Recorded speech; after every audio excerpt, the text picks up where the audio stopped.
Olá, olá, boa tarde a todas e todos. Sou o professor Wallace de Moraes, do Coletivo de Pesquisa Decoloniais da UFRJ. Também sou do Departamento de Ciência Política e da pós-graduação em Filosofia e da pós-graduação em História Comparada.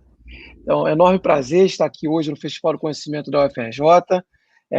Quero parabenizar, inclusive, a reitoria por essa atitude, né, que é o segundo ano que isso vem acontecendo, e nós, aqui do CPDEL, já participamos no primeiro ano e vamos hoje participar com 2 mesas, né? Essa é a nossa primeira mesa, e eu já quero adiantar aqui, apresentar os nossos palestrantes de hoje. São todos do Coletivo de Pesquisa Decoloniais e Libertárias da UFRJ e também fazem parte do programa de pós-graduação em Filosofia. Então, está aqui a minha, não sei se é a esquerda ou a minha direita, Andréa Nascimento, né, que é doutoranda do PPGF, que vai apresentar para a gente a pesquisa Reflexões Decoloniais e Libertárias sobre Emancipação Negra e Feminina. Né? E aqui não sei se aparece para você dessa maneira, tá? Mas aqui, logo abaixo de mim, está a Denise Andrade, também doutoranda, também do programa de pós-graduação em Filosofia, que vai apresentar uma reflexão hoje muitíssimo interessante para a gente, tal como a Andréa, sobre saúde coletiva e anarquismo. Então, ela vai trazer esse debate, uma interpretação bastante própria sobre a saúde coletiva, sobre o veio anarquista. E, por fim, lá no minha diagonal, está o Cello Latini, também mestrando do PPGF. Sejam todos bem-vindos. Cello vai apresentar uma discussão sobre anarquismo e pensamento decolonial e transgeneridade. Então, eu estou muito ansioso para ouvir a fala dos 3 pesquisadores do CPDEL, né? Tenho certeza que a gente vai ter uma noite maravilhosa. Bom, eu não quero falar muito, eu quero só apresentar um pouquinho o coletivo e já vou passar a palavra para que eles possam nos brindar com as suas reflexões. Então, o coletivo de pesquisa decoloniais faz, o nome já diz, né, discute tanto sobre uma perspectiva decolonial. O que significa o Wallace, a perspectiva decolonial? Que inclui raça e racismo como ponto central para fazer análise dos nossos objetos de estudo. Né? Então, esse é um aspecto que é importante, porque desde quando surgiu, desde quando os europeus, né, aqui chegaram nas Américas e em 1492, no caso na América Espanhola, em 1500 aqui no Brasil, trataram os indígenas, no primeiro momento, como inferiores, como incapazes intelectualmente, etc., inclusive como não humanos, existia dúvida se eram humanos ou não, e também depois sequestraram negros, nossos antepassados da África, trouxeram para cá para produzir riqueza, produzir riqueza, bem-estar, enfim, prazer para esses brancos colonizadores. Então, ao reconhecer isso, existe desde então o que a gente pode entender como colonialidade do poder, que marca que até hoje negros e indígenas são discriminados racialmente na sociedade. Além do mais, nós aqui do coletivo não só compreendemos e fazemos uma crítica absolutamente antirracista, uma crítica do racismo, de todas as formas de preconceito, também fazemos uma crítica a partir de uma perspectiva de classe. Portanto, entendemos que raça e classe, elas caminham juntas para subalternizar corpos trabalhadores de negros indígenas e também de trabalhadores brancos. Né? Mas, para além disso, nós também discutimos sobre um veio, como o Cello vai mostrar para a gente, sobre uma perspectiva da gente pode chamar da comunidade LGBTQIA+. Né? Então, entendendo que todos esses corpos, essas diferentes concepções, né, são também discriminados na sociedade, e a gente também faz uma profunda crítica deste processo. Portanto, criticamos o capitalismo, criticamos o racismo, criticamos a LGBTQIA-fobia e criticamos também um aspecto que talvez nos singularize, do ponto de vista teórico na UFRJ, que é uma crítica profunda do Estado. O Estado que nós chamamos por necro-racista Estado, por tudo que tem produzido ao longo da história, na matança generalizada que ocorre até os dias atuais contra corpos negros, indígenas e também de trabalhadores brancos insubmissos. Né? Então, a gente, obviamente, corpos negros são alvos principais desse necro-racista Estado. Né? Bom, então, dito isso, esse fenômeno a gente chama quem não consegue fazer a crítica do Estado faz o fenômeno que a gente chama de estadolatria, ou seja, uma idolatria do Estado.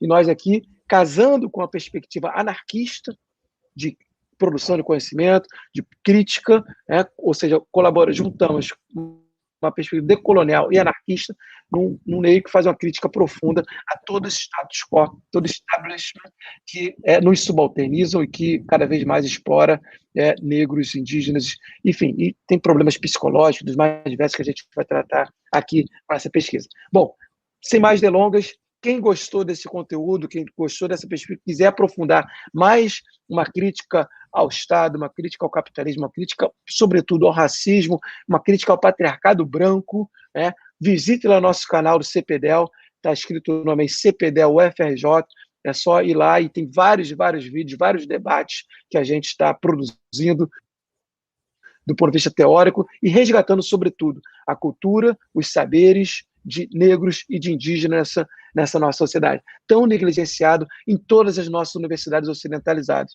Então, a gente procura preencher essa lacuna. Se você gostou, venha, curta, procura aí para o CPDEL. Nós temos não só o canal no YouTube, o CPDEL UFRJ, como também temos podcast do CPDEL UFRJ, você pode procurar por lá também. Aliás, estamos agora com um curso de extensão aberto sobre saberes e culturas indígenas, que, para quem quiser só fazer a inscrição, procura lá o CPDEL, procura a gente nas redes sociais, vai achar, a gente tem nossos dados.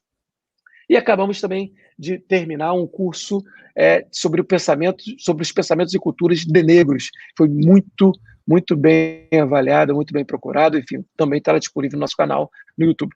Sem mais delongas, vou passar então aqui a palavra para o nosso primeiro palestrante para nos brindar com uma excelente reflexão.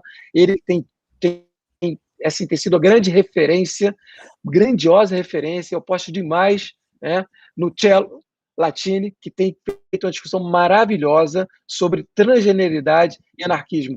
Cello, com a palavra, só muito obrigado mais uma vez e nos brinde com as suas reflexões. Nos ensine aí. Obrigado. Beijo. Obrigado, professor. Oi, gente, boa tarde. Eu vou apresentar um pouquinho para vocês, como o professor falou, sobre a minha pesquisa de mestrado, que eu venho levando desde a graduação em 2019. O meu tema é anarquismo, pensamento decolonial e transgeneridade, ou transexualidade. Eu procuro responder uma pergunta, que é a seguinte: é possível defender a emancipação de pessoas trans sem fazer uma crítica contundente à existência própria do Estado, de suas instituições e às colonialidades? E a minha hipótese é que a resposta é não. Não se pode fazer uma defesa da emancipação de um grupo, de um corpo, e ao mesmo tempo defender as instituições e a estrutura que oprime esse corpo. E por isso minha perspectiva é anarquista e decolonial, porque o anarquismo faz uma crítica profunda às instituições, a todo tipo de autoridade, hierarquia e opressão. E a decolonialidade também faz uma crítica às colonialidades que também estão entremeadas nas instituições e que oprimem corpos trans. Mas para isso, então, vou fazer um histórico agora sobre como que a transexualidade foi inventada enquanto uma categoria diagnóstica, já partindo de um viés colonial, da colonialidade de gênero, de um viés europeu ocidentalizado e profundamente institucional. Bom, desde a segunda metade do século XX, a partir da segunda metade do século XX até hoje, a transexualidade foi inventada enquanto uma categoria diagnóstica, enquanto uma patologia. A primeira obra, lá nos Estados Unidos, a primeira obra a marcar essa invenção da transexualidade enquanto um conceito, uma patologia, se chama O Fenômeno Transsexual, do psiquiatra Harry Benjamin. Ele é de origem alemã, mas ele morou nos Estados Unidos durante toda a sua vida. O Harry Benjamin, nesse livro, O Fenômeno Transsexual, investiga realmente o que ele entende que é um fenômeno, que é a emergência de pessoas transexuais, a investigação desses corpos transexuais na medicina. E nesse livro, ele faz uma separação entre aquela pessoa que seria o verdadeiro transexual, o transexual de verdade, aquela pessoa que não está forjando a sua própria identidade, e o transexual que seria de mentira, que é a pessoa que está forjando, que não é realmente quem ela diz ser. Essa perspectiva, é muito problemática, muito preconceituosa, mas o importante nessa perspectiva é que ela faz uma lista, basicamente, dos requisitos que uma pessoa teria que apresentar para ser considerada realmente trans. Esses requisitos são cisnormativos. Cis é o contrário de trans, né? Pessoas que não são trans são cis, automaticamente. Bom, esses requisitos são cisnormativos, porque para uma pessoa ser trans, ser considerada realmente trans, ela teria que apresentar ódio ao próprio corpo, ela teria que desejar não ser quem ela é. Isso pode parecer um pouco absurdo, mas é isso que acontece até hoje.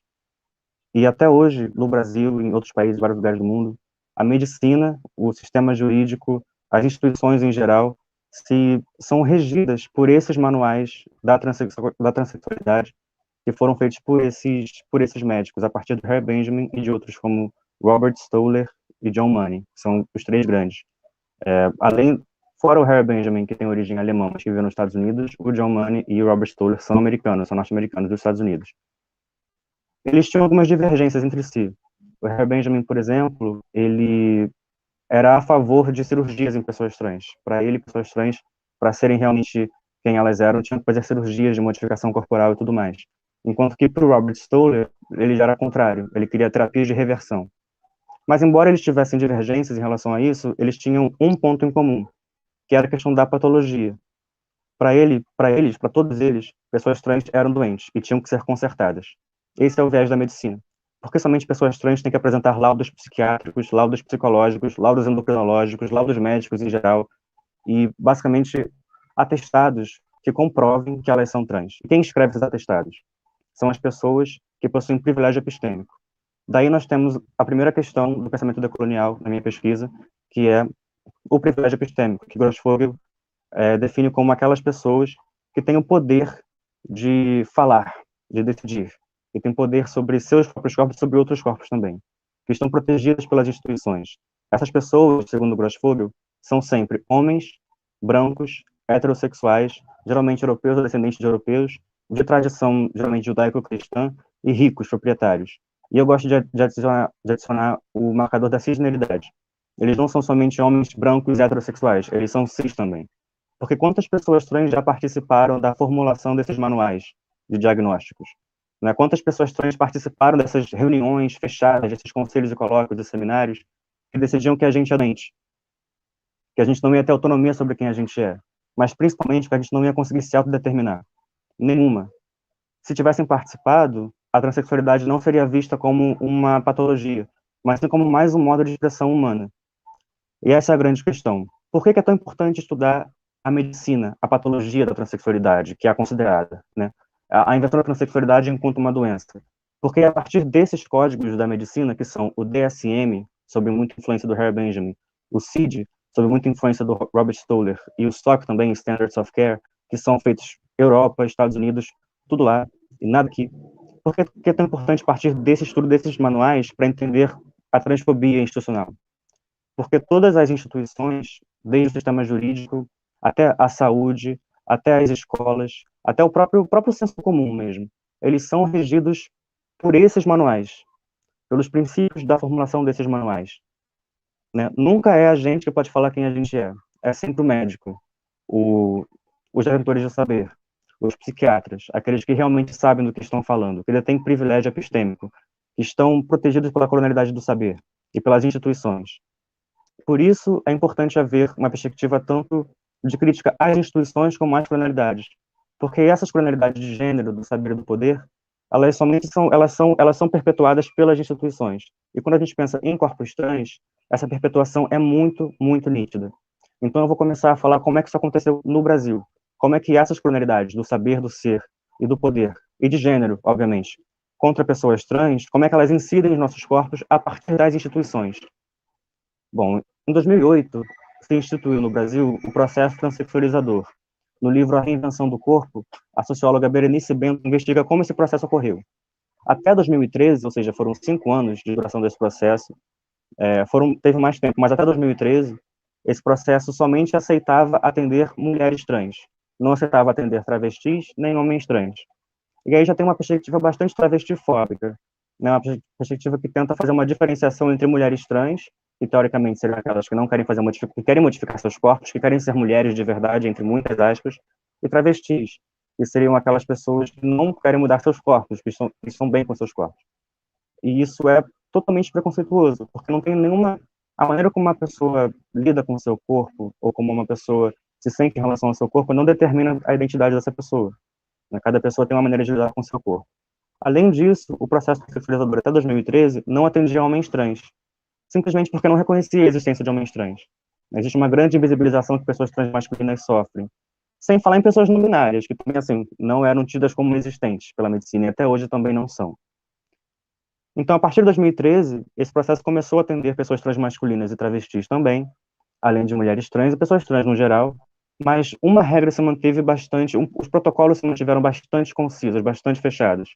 As pessoas que quisessem participar desses processos faziam isso não somente para ter acesso à hormonização, à psicoterapia, à cirurgia, se desejassem, mas também porque para alguém, por exemplo, querer mudar de nome, tentar mudar de nome, essa pessoa teria que ter laudos psiquiátricos, provas concretas da medicina, da psicologia, da psicanálise, da psiquiatria, atestando que ela era realmente trans. Mas como conseguir essas provas? Era de 1 a 2 anos de acompanhamento médico. As pessoas, os pacientes, né, as pessoas que se sujeitavam, aquelas pessoas trans que precisavam participar desse processo sensibilizador para ter acesso à saúde, elas tinham que passar por sessões de psicoterapia, que eram testes de personalidade para ver se elas eram realmente trans, tinham que passar por exames médicos intermináveis, muitas vezes eram humilhações. A Berenice Bento, em seu livro A Reinvenção do Corpo, ela narra que alguns médicos chegavam a fazer piada de uma ou outra pessoa trans, chegavam a comentar, nossa, aquela é realmente bonita, hein? Ela sim é mulher de verdade, já aquela ali não é tão bonita não, ela não é tão mulher de verdade. E também há um corte racial profundo nesse processo, porque as pessoas trans que costumavam ser mais aprovadas eram as pessoas trans brancas. E isso não é coincidência, né? O pensamento decolonial entende que o racismo ele corta a modernidade. O racismo é a grande opressão que corta todas as outras. Então, na colonialidade de gênero, tem um corte racial profundo. E quando a gente olha para as experiências de pessoas trans em instituições, há um corte racial profundo também. As pessoas trans que mais conseguiam ser aprovadas eram aquelas que tinham maior grau de escolaridade, porque conseguiam ser mais articuladas, convencer os médicos, e conseguiam ter dinheiro para comprar roupas do gênero com o qual elas se identificavam, roupas que são atribuídas a esse gênero, né, socialmente, e que conseguiam, enfim, conseguiam ter esses recursos. Pessoas, mulheres trans, por exemplo, ou travestis, que exerciam atividade na prostituição profissional, elas não costumavam ser aceitas, porque se assumiam que elas eram travestis, ou seja, não queriam fazer modificações corporais, então não são pessoas trans de verdade. Esse era o pensamento da época. Isso está errado, eu estou falando o que se pensava na época. E até hoje isso também está muito presente. Então, basicamente, em nenhum momento a palavra da pessoa trans era levada em consideração. Ela tinha que lutar muito, fazer um jogo de convencimento entre médico-paciente, paciente e juiz, se ela quisesse mudar de nome. Ela tinha que entrar com um processo judicial para provar que ela é realmente trans. Ela tinha que chegar com atestados médicos para provar que ela é realmente trans. Então, há várias instâncias, várias instituições e figuras de autoridade nessas instituições que olhavam para a pessoa trans e simplesmente era basicamente falar, olha, você não tem nenhuma autoridade sobre si mesmo. Você não vai decidir quem você é. Sou eu que vou decidir quem você é. Sou eu que vou decidir se você realmente é quem você diz ser, quem você acha que você é.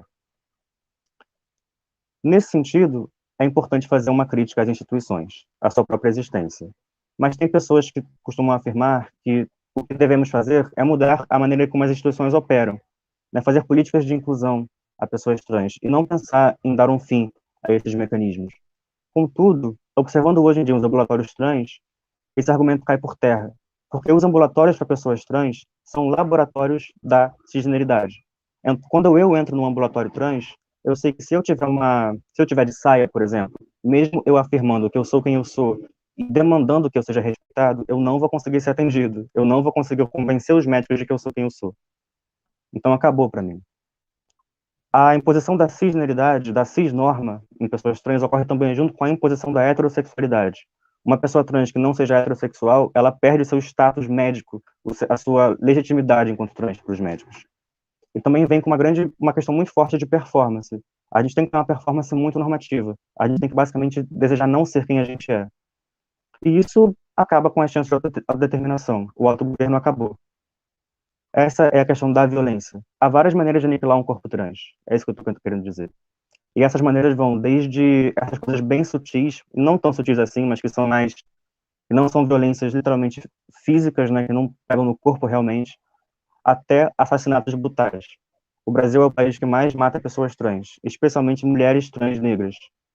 Os dossiês de violência da ANTRA, que é a Associação Nacional de Travestis e Transsexuais, faz levantamentos estatísticos dessas violências e mostra como que pessoas trans são brutalmente assassinadas, sistematicamente, e também institucionalmente, porque não há política de proteção para esses corpos. Então, quando as instituições se silenciam diante da violência, isso também é produzir violência. Em 87, por exemplo, lá no centro de São Paulo, durante o período de redemocratização após a ditadura, ocorreu a Operação Tarântula. Foi uma operação policial destinada a limpar as ruas da cidade. Era assim que ela se autodescrevia. Então, os policiais no centro de São Paulo saíram às ruas e começaram a caçar pessoas trans nas ruas e a prender. Mais de 300 travestis foram presas. Elas somente foram soltas após a ação direta de grupos de militância LGBT. Somente assim. E, mesmo assim, algumas sofreram abusos dentro da prisão, até conseguirem sair de lá. Então, são as instituições provocando essa violência. Não há proteção de pessoas trans, não há proteção de corpos travestis, de pessoas travestis. Mas, além de falar sobre a violência, eu também quero falar sobre as reações, porque eu acho melhor que não é tão bom ficar falando somente sobre violência, porque a violência já é nítida, já é óbvia, né? A gente está vendo que ela existe a nível institucional, sempre com as colonialidades que são reproduzidas pelas instituições, com essas figuras de autoridade que estão o tempo inteiro olhando para os nossos corpos e impedindo que a gente fale por nós mesmos. Mas as reações contra essas violências também são muito fortes e se baseiam inteiramente em conceitos anarquistas, que são, nesse caso, os conceitos que eu utilizo são ação direta, ajuda mútua, federalismo, autodeterminação, autogoverno e horizontalidade. Bom, os movimentos trans são ação direta. Desde 69, com a revolta de Stonewall, quando Marsha P. Johnson e Silvia Rivera começaram a atirar tijolos nos policiais. Isso foi ação direta. Isso foi uma revolta contra a polícia. E foram duas travestis, uma travesti negra, Marsha P. Johnson, e uma travesti latina, Silvia Rivera, lá nos Estados Unidos, que fizeram essa revolta. Ela ficou mundialmente conhecida como o estopim para diversos movimentos LGBT em todo o mundo começarem a se organizar, inclusive aqui no Brasil. Também houve outro movimento em 66, se eu não me engano, mas o grande estopim foi a revolta de Stonewall, organizada por duas travestis, hein? Duas travestis, uma negra e uma latina. É importante saber isso, porque também ocorre historicídio contra pessoas trans, apagamento de nossas narrativas. Então tem muita gente que acha que quem fez a revolta de Stonewall foram homens cisgêneros, brancos, gays. Mas não, foram duas travestis, uma negra e uma latina.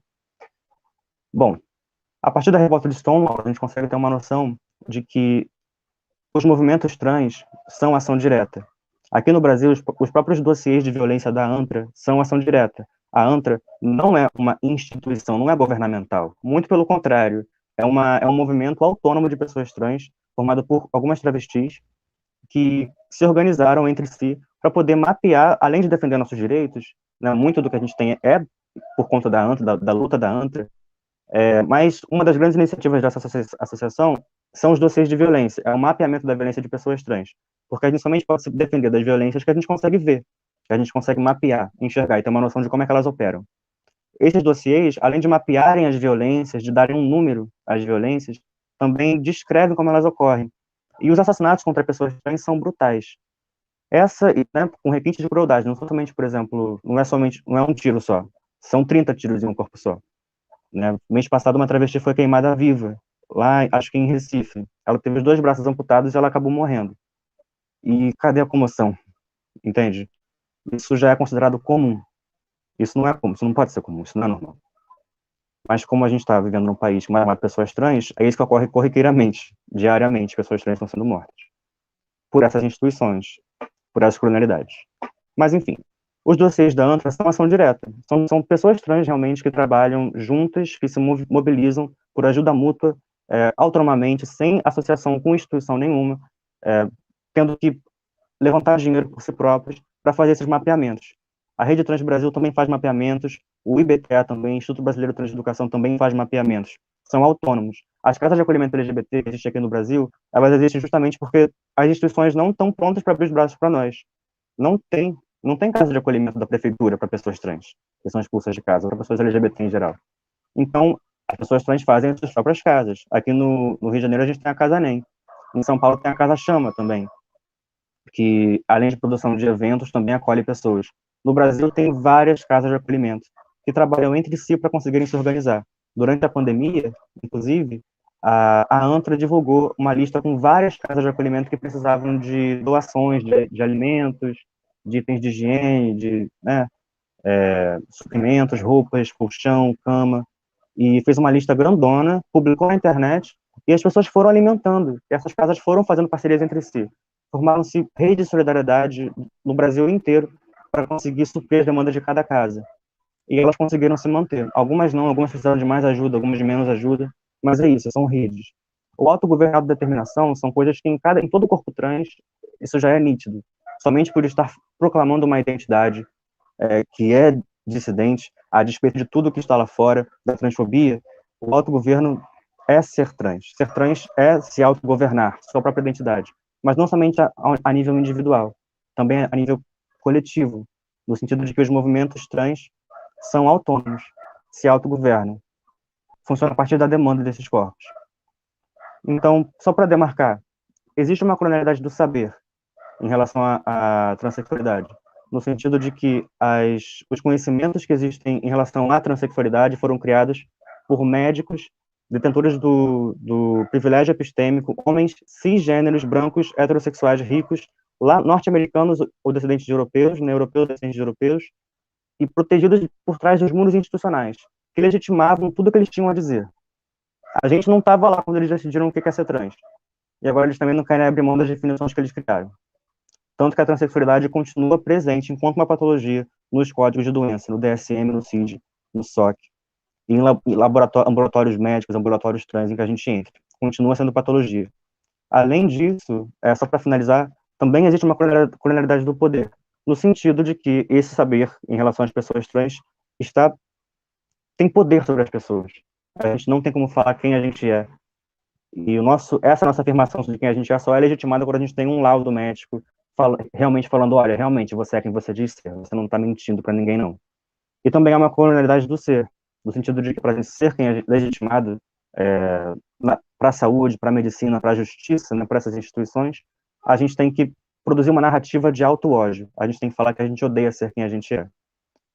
Então, essas três colonialidades, que também tem a colonialidade de gênero, mas, enfim, isso é nítido, porque transfobia existe, então, pronto. Essas colonialidades são reproduzidas, perpetuadas pelas instituições.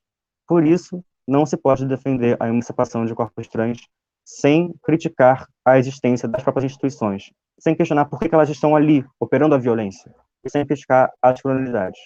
Essa é a grande questão. E, além disso, os movimentos trans são movimentos que são regidos por princípios anarquistas e que estão contra essas colonialidades todas que as instituições fomentam. É sobre isso que é a minha pesquisa, e eu ainda estou ansioso para desenvolvê-la mais. Essa é a minha fala.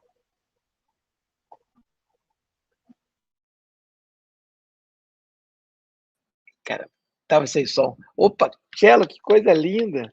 Linda, linda, linda, linda, linda, linda. Parabéns, parabéns. Quanto orgulho de ser seu orientador. Na verdade, esse tema eu aprendo muito mais com você do que você comigo, assim. O que eu aprendo, você é minha grande referência sobre o tema de transgeneridade. Já falei isso para todos os cantos e cada dia eu aprendo mais com você. Parabéns, Tchelo, parabéns. Muito obrigado, tá? Muito bom. Então, depois, gente, quem tiver questões aí para pergunta, coloque e a gente vai colocar essas questões para os palestrantes hoje no final, tudo bem? Então, agora, antes de eu passar para a Andréia, que é a próxima a falar, antes acabou que eu esqueci de citar o professor Eduardo Miranda, que estaria conosco aqui presente, que nos brindaria com as suas reflexões, seu grupo Pesquisa Corpo Território, né, que é uma reflexão maravilhosa também. Recomendo muito Eduardo Miranda, mas infelizmente ele teve um probleminha e hoje não vai poder participar conosco. Tá? Mas quem quiser, também tem reflexões do Eduardo lá no nosso canal e também tem no canal dele, Corpo Território, né? Quem quiser, tiver interesse. Tá? Uma pena Eduardo não estar conosco. Aliás, Eduardo está até no chat aqui, né?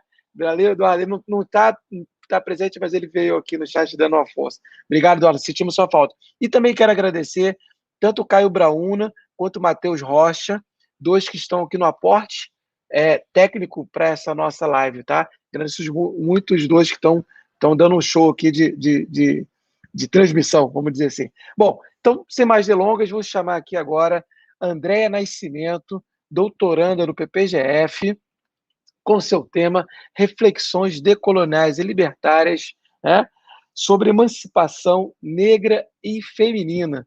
A ideia é que é mais um corpo negro. A gente acabou de ouvir um corpo trans, que é o cello, falar sobre transgeneridade. Agora vamos ver aqui um corpo negro feminino falando sobre o seu tema. Andréia, muito orgulho de você também. Com a palavra, por favor, nos brinde com suas reflexões, seus conhecimentos.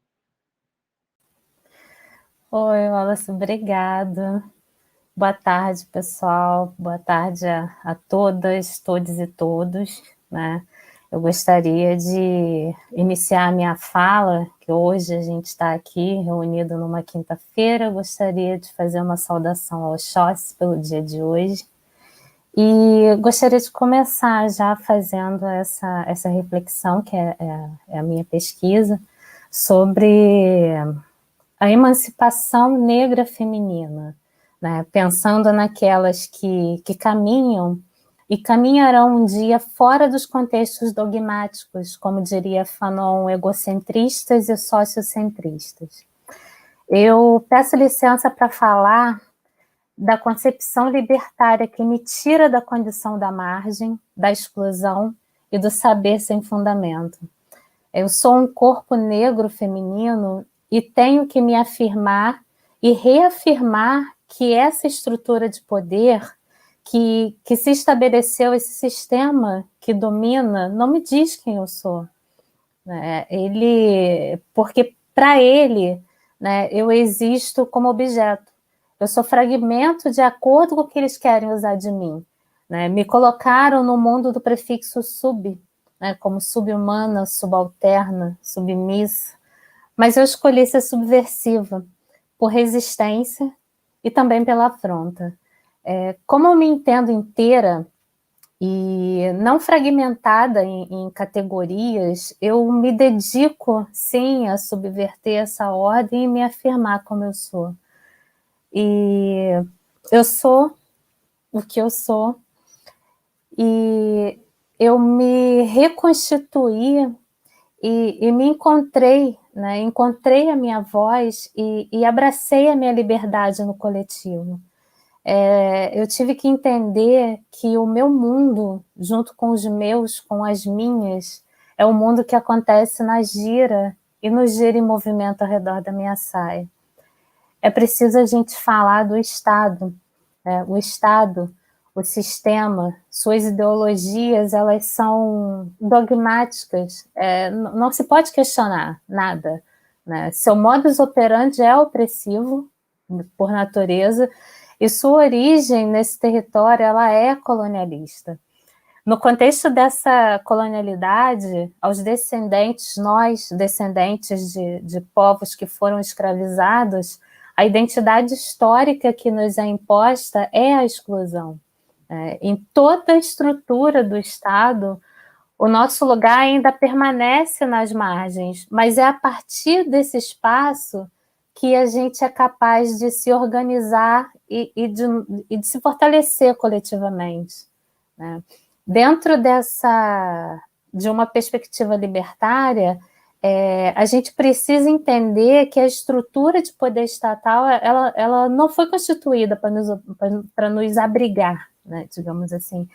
Nesse contexto, somos excluídos, ainda somos incluídos, na verdade, né, ainda como um corpo a ser explorado e colocado a serviço dos seus privilegiados. Né? Pensando nessa realidade, a gente precisa falar sobre apagamento histórico, sobre o estigma colonial da diferença que nos é imposto e também sobre as governanças institucionais do Estado, né? Algo que a gente precisa entender, né? Que nos mantém, né, nos patamares mais baixos das desigualdades sociais e econômicas nesse sistema. Essas governanças, eu busco referência no professor Wallace, que no seu trabalho ele nos apresenta 5 tipos de governanças institucionais, né? A jurídica, a política, a econômica, a penal e a sociocultural, que nos submete enquanto governados. Né? Uma citação dele em suma, essas governanças elas podem ser entendidas como a casa grande, enquanto nós, os governados, somos os habitantes da senzala. Todas elas nos afetam, né, de forma direta.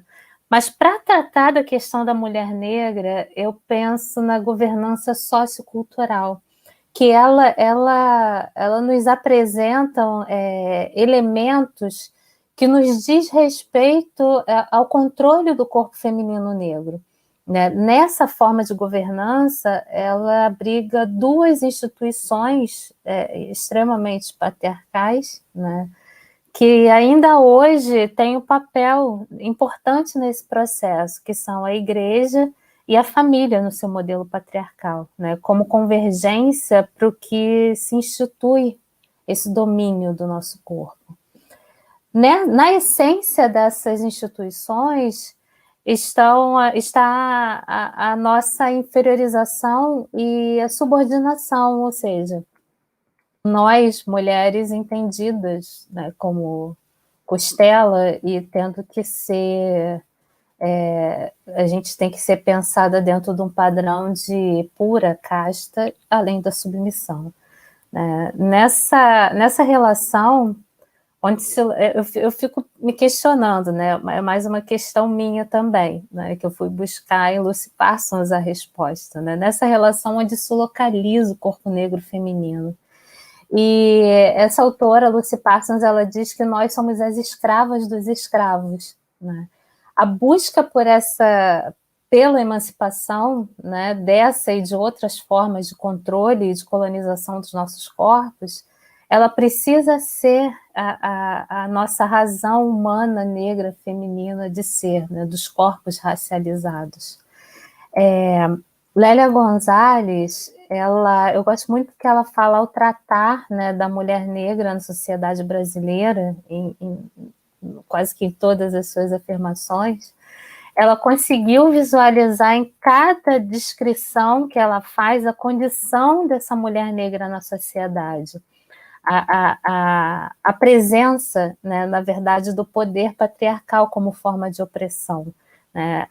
Seja a mulher ainda vista como mucama, para servir aos caprichos domésticos das senhoras, e às necessidades dos seus senhores, né, dos dominadores. Ou seja, é uma dupla jornada, né, entre submissão e humilhação que é imposta. Ou naquela também presente, né, quando se fala da mulata como produto de exportação. A Lélia, ela fala muito disso, que ela diz que a mulata, o estereótipo, né, são aquelas que submetem os seus corpos para o deleite de turistas e representantes da burguesia nacional. Ela ainda recita um velho ditado que eu gosto, não é que eu gosto dele, porque assim, ele é muito claro quando ele trata do papel e da nossa condição como corpo racializado na sociedade, né? É a preta para cozinhar, a mulata para fornicar e a branca para casar, né? O trecho que remete a uma imagem nitidamente patriarcal e cruelmente racista. Eu penso também numa autora, Maria Lacerda de Moura, né, nas palavras dela, ela, ao buscar essa questão também do Estado, ela fala que o Estado, o mundo ocidental, da forma como ele está organizado, ele segue todos os preceitos e expedientes desse poder colonial, patriarcal, racista.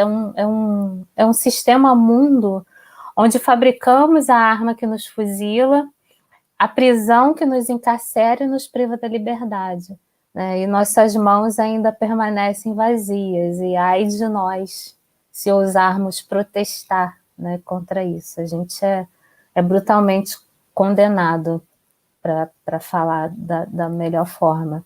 Né? Como mulheres, então, se não ousarmos pensar livremente fora desses expedientes e ter uma visão crítica da vida, a gente é condenada a nos tornarmos escravas do Estado, da família, da igreja, e dessa forma, mulheres, sobretudo as racializadas, se tornam instrumentos passivos das instituições e a gente vai trabalhar resignadamente pela nossa escravidão. A gente precisa compreender, nos compreender fora desses expedientes. Eu gosto muito de uma frase de Du Bois, quando ele fala que a gente precisa sair do contexto de uma experiência de enxergar a si mesmo pelos olhos dos outros e de medir a nossa própria alma pela régua de um mundo que se diverte em encarar a gente com desprezo e pena.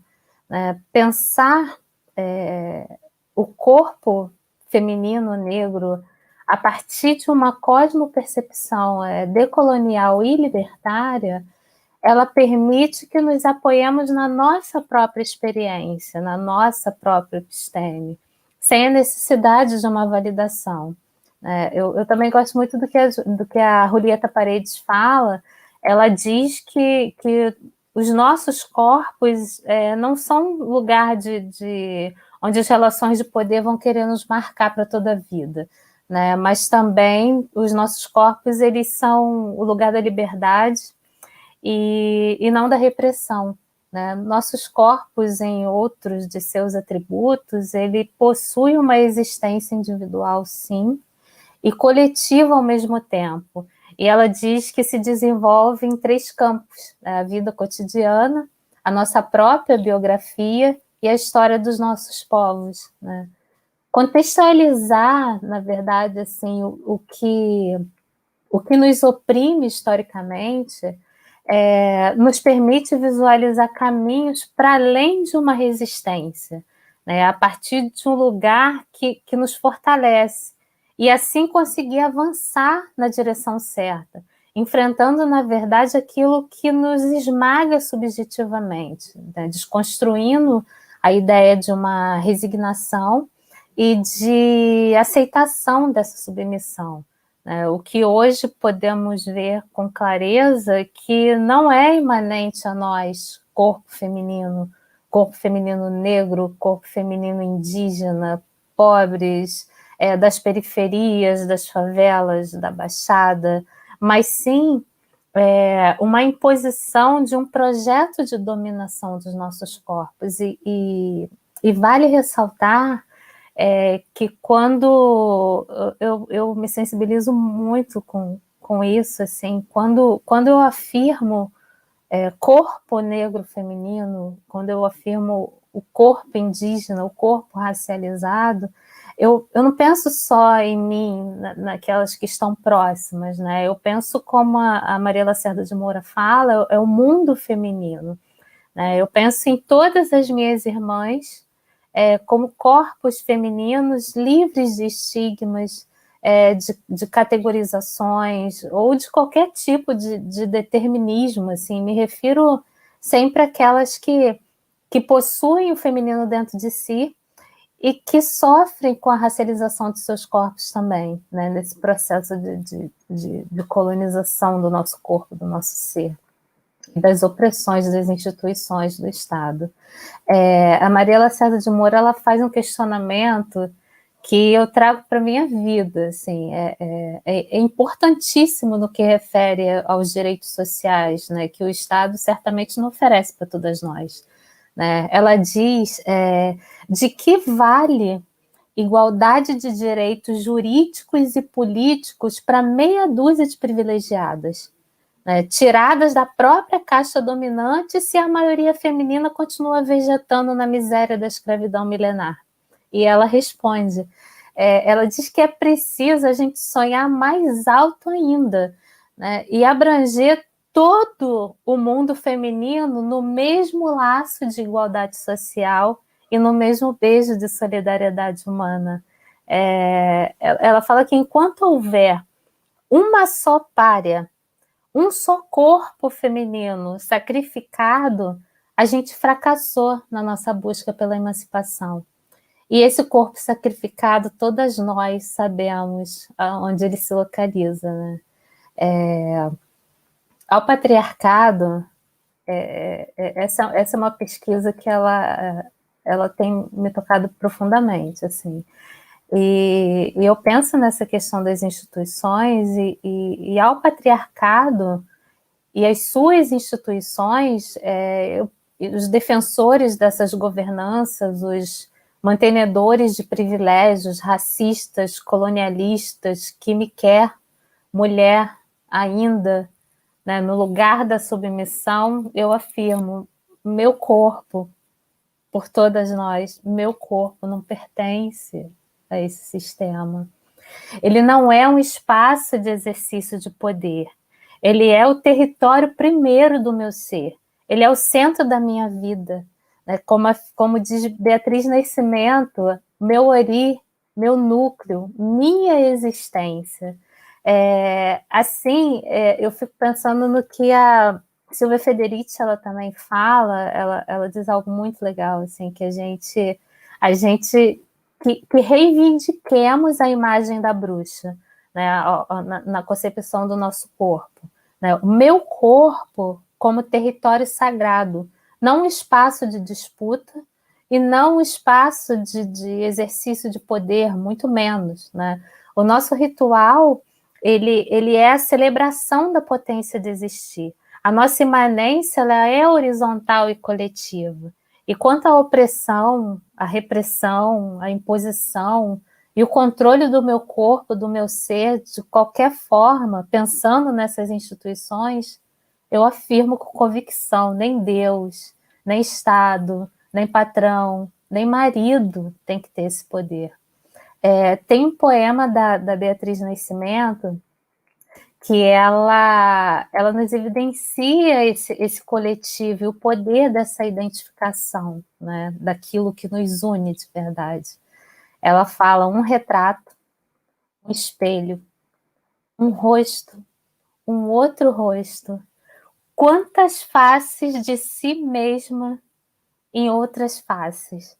É importante assim, a gente compreender que a gente atravessa um momento em que precisamos muito mais daquilo que nos une do que da preservação de uma cultura individualista, de uma apatia moral que ignora os processos desumanizantes e as opressões ainda vigentes que dilaceram o corpo e a alma de mulheres e de suas comunidades por onde passam. Né? O saber e ser esse coletivo feminino, ele não deve ter apropriações e padrões a serem seguidos de forma que mulheres em contextos sociais diversos sejam obrigadas a se adequar e assumir uma identidade de uma luta que não a representa.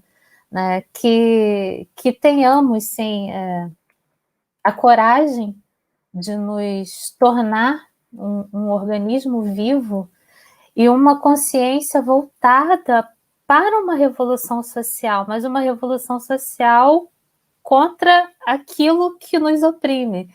Uma revolução social inclusiva também, porque exclusões, segregações, hierarquias, binarismo, bem e mal, céu e inferno, já estão postos aí para nos fragmentar e nos enfraquecer. Né? A verdadeira revolução, eu penso que está em saber contra o que lutar. Né? E o fato é que o grande representante das nossas opressões de cada dia é as instituições do Estado, né?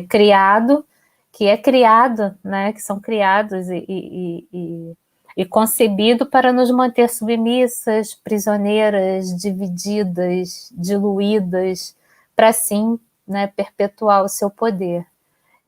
Eu penso que possamos aprender que o lugar emancipatório do corpo negro feminino e dos corpos racializados, né, dos corpos femininos racializados, ele está na ideia de um ativismo negro feminino libertário, né, que já acontece nos espaços de resistência, né, já acontece nas comunidades, já acontece nos terreiros, já acontece nas favelas, nas periferias, né, em regiões da Baixada, que identifica e resiste àquilo que nos oprime de fato, né? Que possamos fazer esse movimento, né? Esse giro, essa gira, né? Ressignificando o nosso modo de vida e também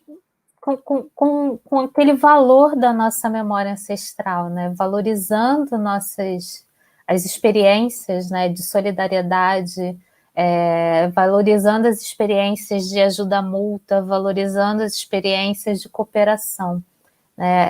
E essa resistência, ela nos revela que, fazendo um trocadilho aqui, jogo de palavras, que o Estado ele não define o estado das coisas, sabe? Ele só estabelece uma cultura, um sistema que afirma a identidade daqueles que estão no poder em detrimento dos outros para se manter. E aqueles que adoram esse Estado são os seus mantenedores, né? Seus privilegiados, ou é ruim falar isso, mas aqueles que ainda sendo corpos racializados, ainda que sendo oprimidos de alguma forma, que se dobram como colonizados, né? Por isso eu giro em oposição, né? Por desfeita, e eu corrigira, né? Para sair desse contexto, né? O que na verdade me move nesse mundo é a memória do passado que me atravessa, né? E a minha convicção que me faz avançar em nome daquelas que vieram antes de mim, que resistiram, que enfrentaram antes de mim, daquelas que caminham junto comigo também, e para aquelas que irão me suceder nesse processo, nessa luta, nessa resistência, nesse enfrentamento. Parafraseando Maria Lacerda de Moura, ela diz: nem escrava, nem odalisca, nem cortesã. Eu fico pensando, se Lélia Gonzalez dissesse essas mesmas palavras, ela diria: nem escrava, nem mulata e nem mucama, né? E eu penso mais humana, né? Em singularidade, humana em diversidade, em possibilidades e, mais importante, né, em liberdade para todas nós, né? E eu também eu ofereço também essas minhas palavras a todas as Marias, né? Todas as Marias, pensando na minha cultura, todas as Marias, Molambos, Padilhas, Mugês, Eugênias, Maíns, Marielles e Malês, pensando no sambão da minha estação primeira. É a minha contribuição, gente. Obrigada.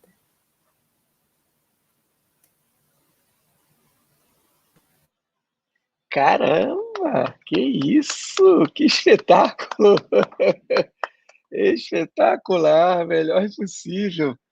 Gente, que coisa linda, André, que coisa linda, parabéns mesmo, mil parabéns. Quanto orgulho que eu tenho de estar com vocês aqui, com você, com o Cello, quanto orgulho em poder ver o produto de seu trabalho, sabe? Quanto orgulho ver você utilizando autoras anarquistas, que a maioria das pessoas jamais tiveram conhecimento, autoras anarquistas e autoras negras, para que você pudesse chegar lindo, e você refletir disso. A sua contribuição é inenarrável, enfim, é enorme para a academia, de uma perspectiva decolonial e anarquista. Parabéns, parabéns mesmo.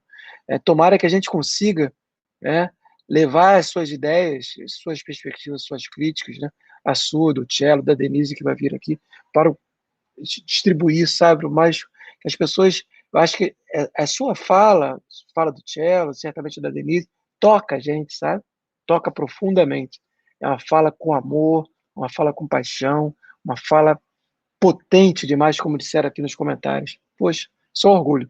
Que bom, que bom. Gente, quem tiver comentários aí para André, quem tiver comentários aí, depois para André, perguntas, questões, a gente vai botar no final, tá bom? Vamos agora para a nossa última fala, né? que é apresentar a nossa Denise Andrade, que é também doutoranda no PPGF, né? Também faz parte do CPDE, o Coletivo de Pesquisa Decoloniais e Libertárias da UFRJ, né? E vai nos brindar aí com a reflexão sobre saúde coletiva e anarquismo, né? Denise, por favor, tenha as palavras, tenho certeza que vai ser show como todas as outras. E o CPDEL lá em cima, né? Lá no alto, só. Hein? Muito legal. Por favor, nos brinde aí com seus conhecimentos, Denise, por favor. Boa noite. Então, boa noite já, né? Já começo muito bem, muito inspirada com as palavras do Tchelo e da Andrea, e o professor falou muito bem, eles falam com paixão, então, enquanto eu ouvia, eu fiquei pensando, gente, é muito bom ouvir essas palavras apaixonadas, porque então a teoria e prática se unem mais que nunca, que é, aliás, uma das premissas do pensamento anarquista, né? Pensar e agir, ação direta e agora. A minha pesquisa, ela faz uma relação entre os princípios da saúde coletiva e alguns conceitos anarquistas, né? Pensando como é possível fortalecer os princípios da saúde coletiva a partir desse olhar, dessa interpretação da realidade. Então, eu vou falar um pouco de saúde coletiva, dos seus princípios e dos conceitos, que são alguns dos conceitos anarquistas. Saúde coletiva é um movimento social que surgiu no Brasil nas décadas de 70 e 80, né, 1970 a 1980, no bojo de uma série de críticas ao estado de coisas daquele momento no país.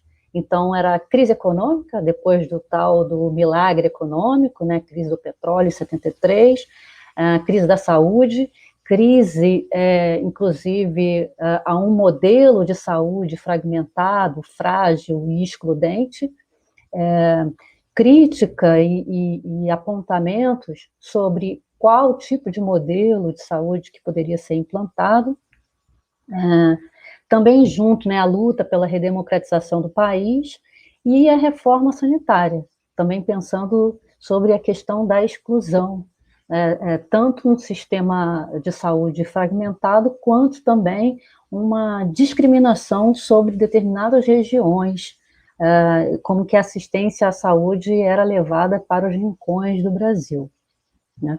Então, esse movimento, que é chamado saúde coletiva, liderado por profissionais de saúde, tinha proposta teórica e prática muito evidente, e que corroborava um modelo, um conceito de saúde. E aí eu vou explicitar aqui os dois modelos de saúde, os dois conceitos de saúde que fazem um embate. E esse embate se refere a concepções filosóficas e produzem desdobramentos sociais. Que modelos são esses, né? Um modelo é um modelo tradicional, relacionado a aspectos exclusivamente biologizantes, que considerava uma hierarquia entre saberes médicos dos profissionais de medicina, produzidos em universidades ocidentalizadas, e que tinham apreço e tinham relação com concepções de filiação cartesiana, que via um corpo como um objeto, algo isolado. Então, a doença, o processo saúde-doença, era um fenômeno que deveria ser observado pontualmente, isoladamente, e não atravessado por outras questões para além da enfermidade. Eu vou explicar melhor. Então, esse modelo tradicional, ele via muito reduzidamente, restritamente, a doença como uma produção apenas física, algo mesmo que dava prioridade aos aspectos biológicos. E um outro modelo, né, um outro conceito de saúde, é o conceito chamado conceito ampliado, que é o conceito que leva em consideração os aspectos biopsicossociais. e que, portanto, obviamente, vai observar o corpo como algo ampliado, holístico, que tem relação e que é efeito de processos de saúde e doença que vão para além de uma enfermidade. E aí a saúde coletiva, corroborando esse modelo de saúde ampliada, ela se baseia em 3 princípios, que são os determinantes sociais de saúde, a promoção da saúde e a atenção primária à saúde. Os determinantes sociais de saúde são exatamente esses aspectos para além dos biológicos, então, as questões de desigualdades sociais, as condições de saúde e de vida, de trabalho, de moradia, de lazer, de alimentação, são levadas em consideração, é a base, inclusive. A promoção da saúde é um princípio da saúde coletiva que se refere à concepção de que saúde não é algo estático, determinado, definido e encerrado. Saúde, ela é permanentemente produzida, permanentemente construída, justamente porque os aspectos sociais, eles são dinâmicos, eles estão em movimento o tempo todo.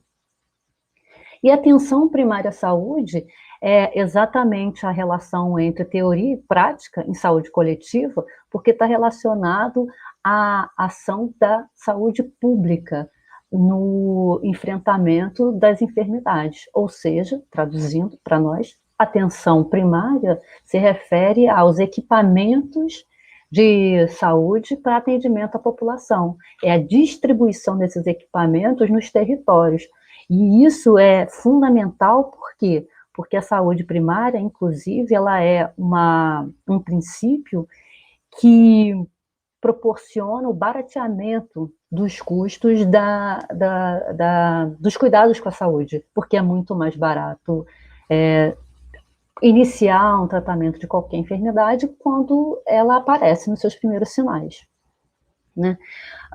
Então, pensando em saúde coletiva, que tem essa proposta de quebra de hierarquia entre os saberes médicos e a relação entre médico e paciente, porque o paciente não é para ficar pacientemente ouvindo prescrições e silenciado nas suas observações e experiências, e sim deve ser considerado na sua cultura, na sua memória, nos seus saberes, no conhecimento ancestral ao qual ele pertence, justamente pela saúde coletiva prezar por esse processo, é que alguns conceitos anarquistas, e aí está a minha hipótese de pesquisa, que alguns conceitos anarquistas, que eu vou esmiuçar mais à frente, eles podem potencializar, fortalecer, aprofundar as ações, a teoria e as ações da saúde coletiva. E aí, os conceitos que eu trago aqui hoje são de ajuda mútua, autogestão e bem-estar para todos. E o autor que eu comecei a pesquisar e que, para mim, foi maravilhosamente surpreendente na sua profundidade quanto a essas questões é o Piotr Kropotkin, um professor, biólogo, filósofo e geógrafo, que, sendo de família imperial russa, pertencendo lá à aristocracia russa, abriu mão dos seus privilégios e viveu intensamente a teoria e a prática anarquista. Escreveu muito, e ajuda mútua é um conceito muito caro a Kropotkin, e que, inclusive, é título de um dos livros dele, Ajuda Mútua, um fator de evolução, onde o Kropotkin descreve longamente experiências suas e seus colegas, um trabalho de campo, de observação de diversas espécies que,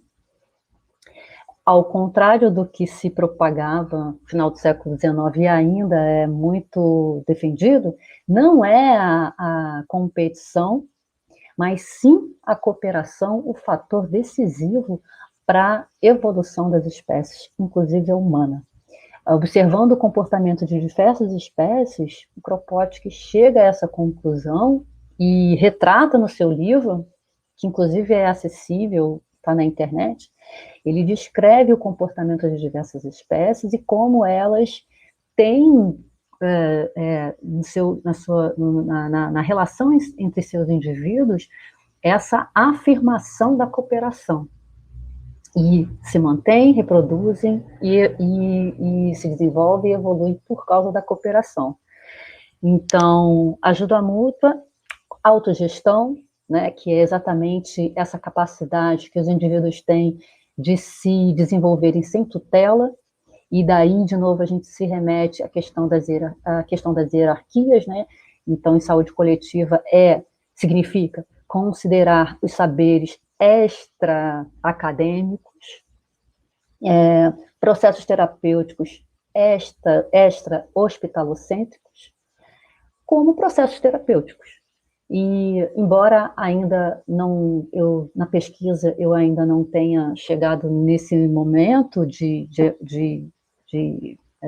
investigação, mas já é algo que está no horizonte, é pensar como que a produção cultural, as artes, são potencializadores dessa autogestão.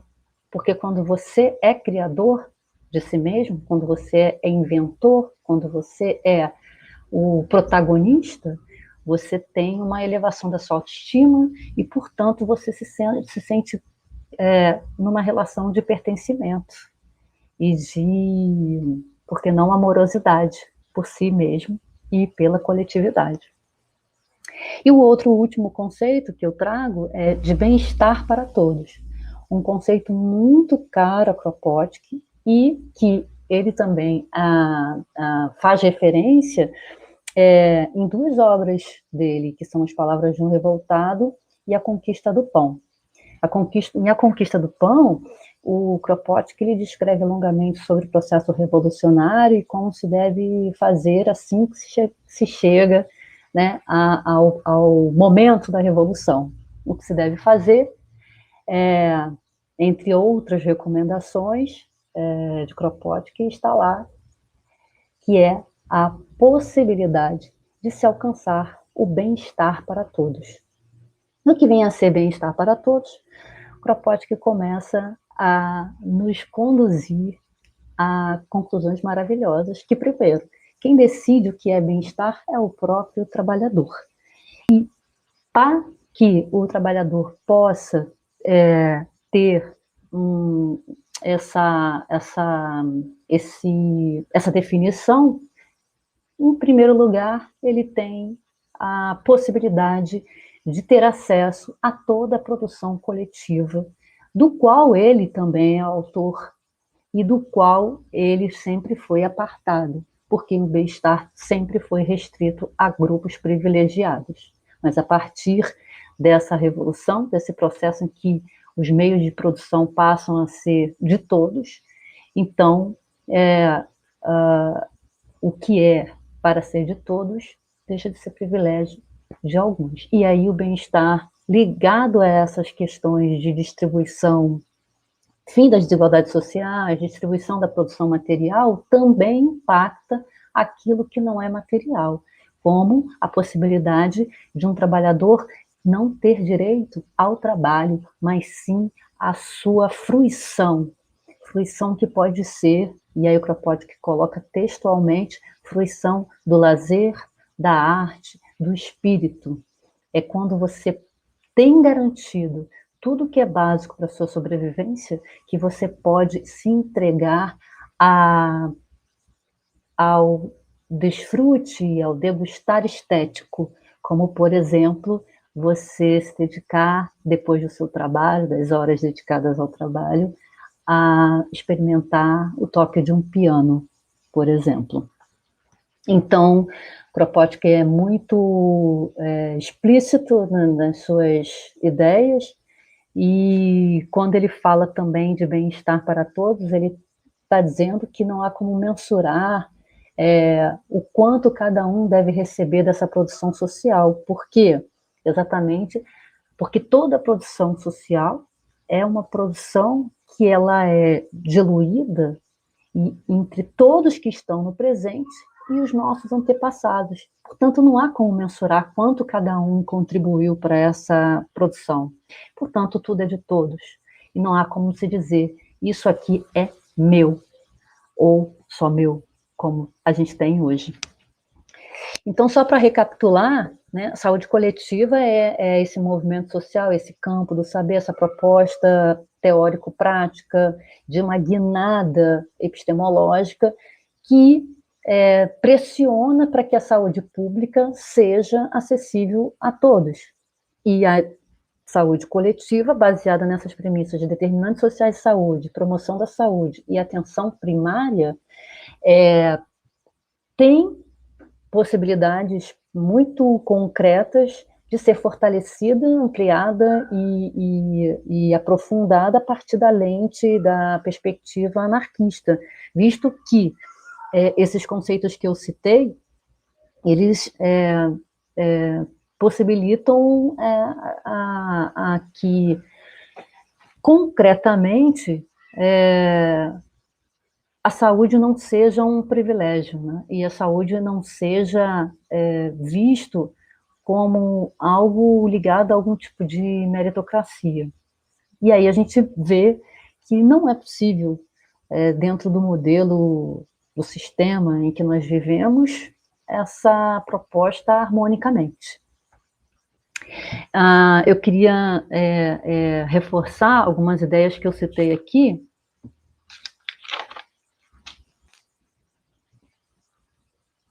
que é exatamente pensar que, com a saúde coletiva, o que está em xeque é esse modelo ampliado, e que, portanto, o que nós vivemos hoje, como, por exemplo, planos de saúde, ou algum tipo de marcador econômico, não tem qualquer possibilidade de existir, né? Então, quando o Kropotkin ele vem e nos fornece todo essa proposta de quebra de hierarquia, também nos faz pensar sobre algumas ideias do arcabouço teórico decolonial, porque instantaneamente a gente pensa sobre colonialidade do saber, inclusive porque a saúde coletiva ela propõe alteração dos currículos da formação dos profissionais de saúde, né? E também porque, pensando nessa guinada epistemológica, é absolutamente profundo pensar que, então, os saberes que são silenciados são, então, agora considerados e são parte do processo terapêutico. Também queria lembrar que a saúde coletiva é um dos nomes, e aí eu localizei, né, aqui no Brasil, nesse período de década de 70 e 80, um dos nomes que são referidos quando se propõe um conceito de saúde ampliada. Outros nomes que foram definidos em momentos e lugares diferentes, esses nomes são medicina social, medicina integral, medicina preventivista e medicina comunitária. São nomes que nos remetem exatamente à mudança do que nós temos hoje, que é uma medicina curativa, uma medicina que não propõe uma prevenção, justamente porque isso interessa interessa aos poderes da indústria farmacêutica, da indústria da saúde, que é a indústria da doença, e que se a gente não precisa ir muito longe, se a gente pensar também a indústria alimentícia. Então, é uma série de grupos que têm interesses em que a saúde seja mercadoria. Porque, então, uma frase que eu gosto, que eu ouvi algumas vezes de alguns amigos de um grupo de teatro do qual eu fiz parte, que é inventar a doença para vender o remédio. Então, isso é muito marcante porque é o que a gente assiste, né, cotidianamente. Então, eu queria encerrar a minha fala falando aqui, porque o Kropotkin, ele, nos textos dele, além de muita entrega, ele faz referência poéticas mesmo. E aí, algumas frases eu vou ler aqui para vocês. Um pouco de desenvolvimento intelectual bastaria para apagar de nossas listas a metade das doenças. Ao diabo as drogas. Ar, alimento, um pouco de trabalho menos embrutecedor. É por aí que podemos começar. E tudo é de todos.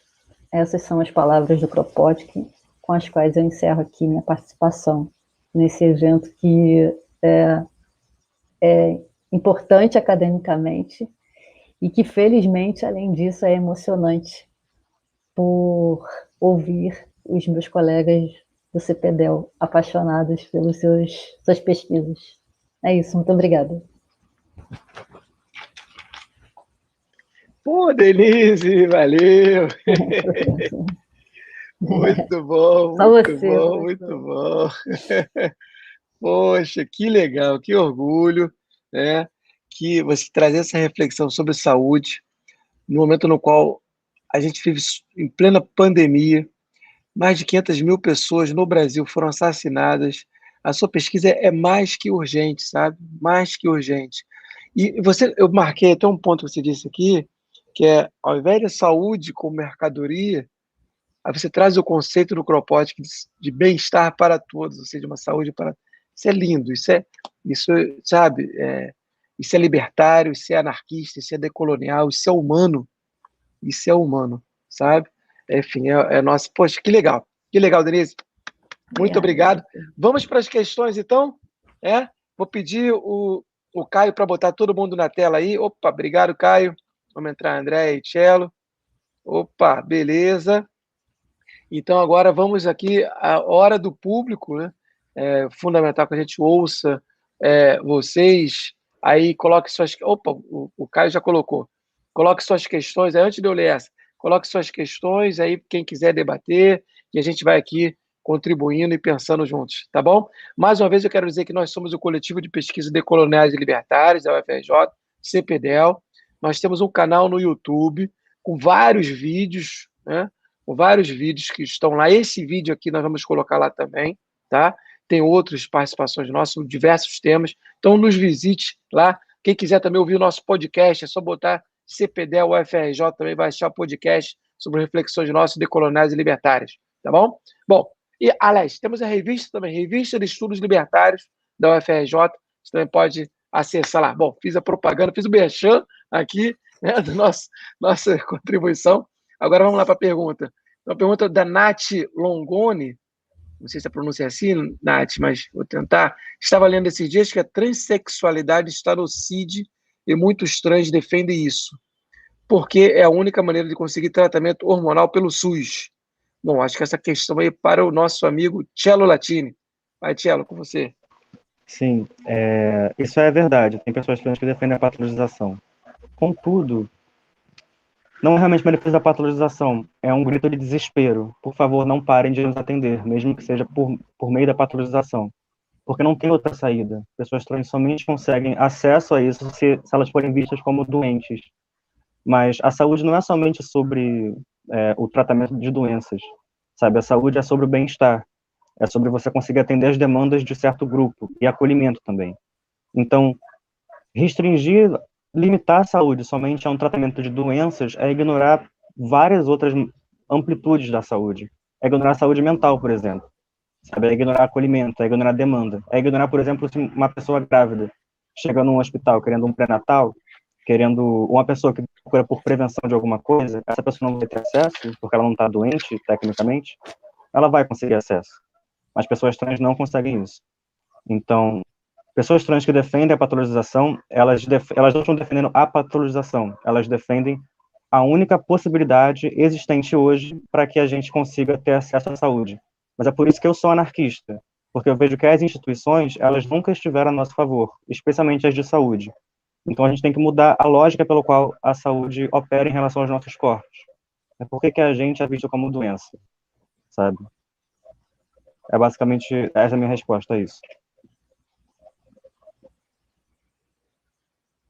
Show de bola, Tchelo. Show de bola, obrigado.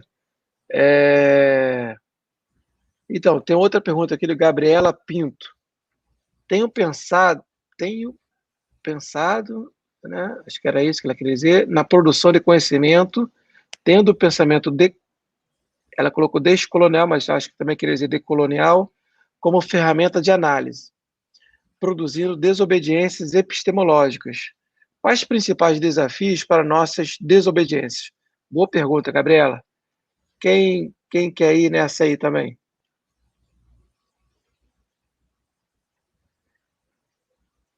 Se quiser, eu posso falar também.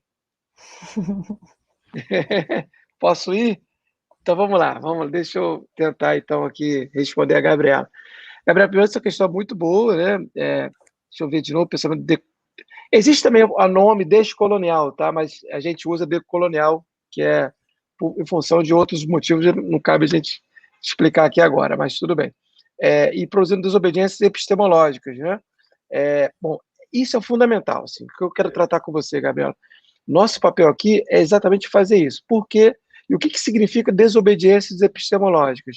Existe todo um saber que aí a nossa perspectiva decolonial chama de ocidentalizado, ou a gente pode chamar também de eurocentrado, todo um saber que foi produzido por homens brancos europeus, né? Eu acho que o Tchelo citou aqui o Grossfogo fala que são de 5 países, na verdade o Grossfogo está citando Boaventura de Souza Santos, dizendo que são de 5 países, eu costumo ampliar esse horizonte, eu acho que são de 8 países europeus, né? Não só 5, seriam 8, e porque o Boaventura acabou não incluindo Portugal, porque ele é português, diz que Portugal também é subordinado, mas eu discordo dessa perspectiva, e também discordo da perspectiva de que a Espanha também não estaria inclusa. Então, amplio esse horizonte para esses países, inclusive Portugal e Espanha, que lá de Portugal foi que nos colonizou. Então, toda essa perspectiva criada lá, trazida para cá, imposta, e parte do princípio de que negros e indígenas são inferiores, são subordinados, muitas vezes são sub-humanos, né? E por aí vai. Então, a gente buscar nossa independência, buscar nossa emancipação, significa, sim, proceder a uma desobediência epistemológica. E é exatamente isso que nós estamos fazendo aqui nessa live hoje. As falas da Andréia, do Tchelo e da Denise são falas com desobediência epistemológica. Por quê? Porque, primeiro, a gente critica praticamente todas as instituições, porque essas instituições foram erigidas a partir do pensamento ocidentalizado, do pensamento colonialista. Colonialista e que, portanto, produziu a colonialidade do poder.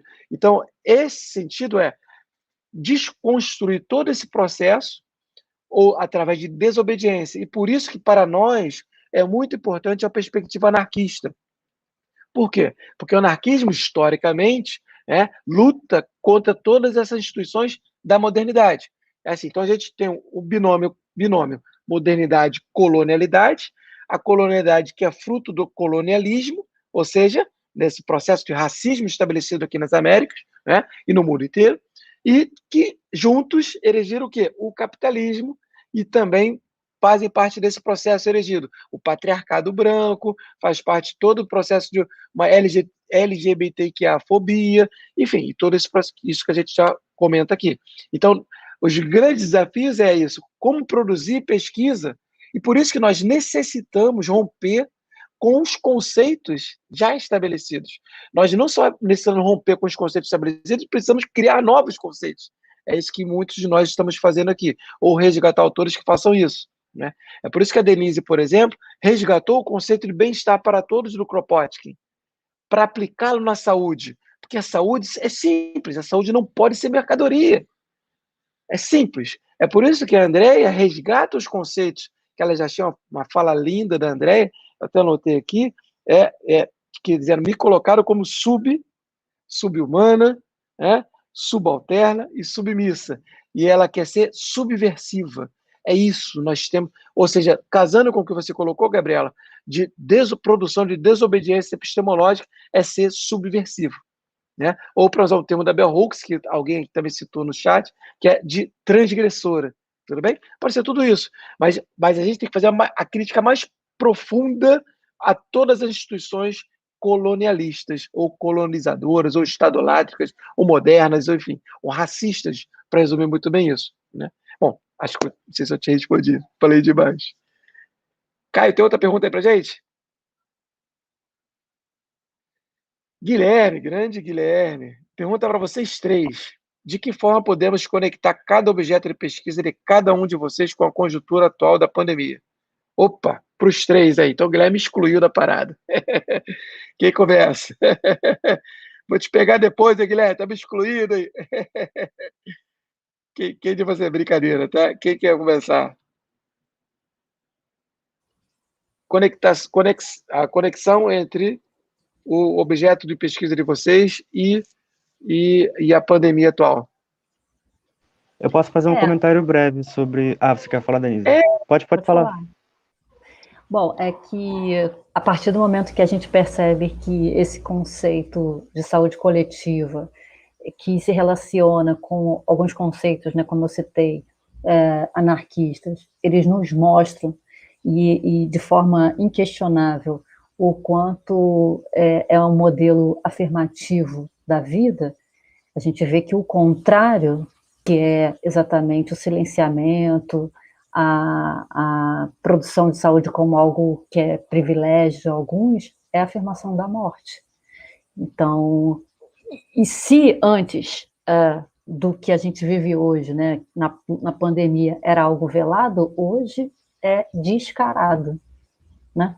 Então, o que antes era dissimulado, para usar, fazer um trocadilho com os conceitos do professor, agora é descarado, é explícito, é jogado na nossa cara todos os dias, né? Tanto pelas ações quanto pelo próprio discurso.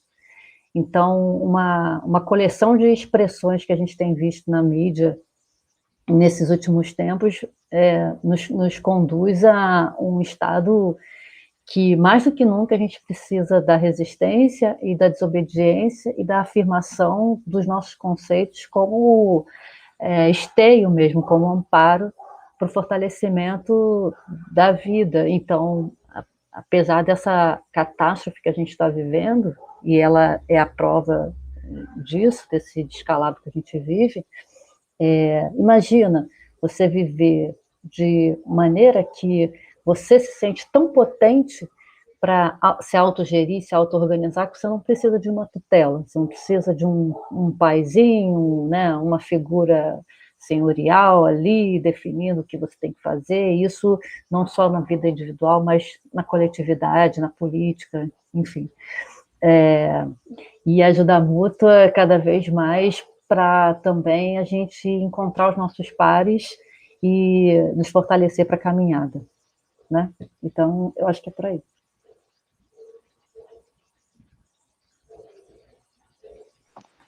O comentário que eu queria fazer era sobre ajuda mútua.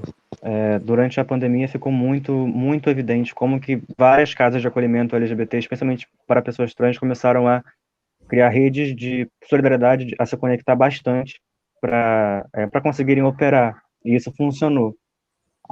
Em contraste a isso, a ANTRA, em seus dossiês de violência, conseguiu mapear, percebeu que houve um crescimento no assassinato de pessoas trans durante a pandemia.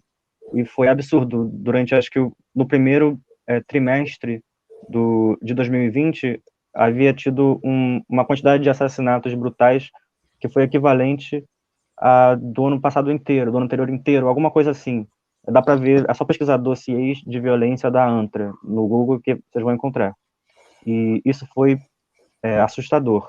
Então, não há uma explicação, não se sabe exatamente por que isso aconteceu, porque houve um crescimento durante a pandemia, mas há algumas hipóteses, mas não sabe exatamente por que aconteceu, mas aconteceu. E, ao mesmo tempo, houve movimentos de solidariedade para tentar ir contra isso. Então, sobre a pandemia, é isso que eu tenho a dizer em relação ao movimento de pessoas trans. Teve que haver um fortalecimento das ações diretas e de ajuda mútua dos movimentos trans. E realmente ocorreu. Tem provas disso, de redes que aconteceram na internet, casas de acolhimento que foram criadas justamente para suprir as demandas dessa população que não tinha para onde ir. Eu vejo que essa questão do acesso também, né, à saúde como uma coisa de privilégio, né, para as comunidades, e eu vejo as mulheres negras como alvos principais, né, dessa pandemia, né, pois são pobres, são subalternizadas e não possuem estrutura de acesso a esse sistema de saúde. Muitas vezes nem informações, sabe? Show, gente, show, obrigado.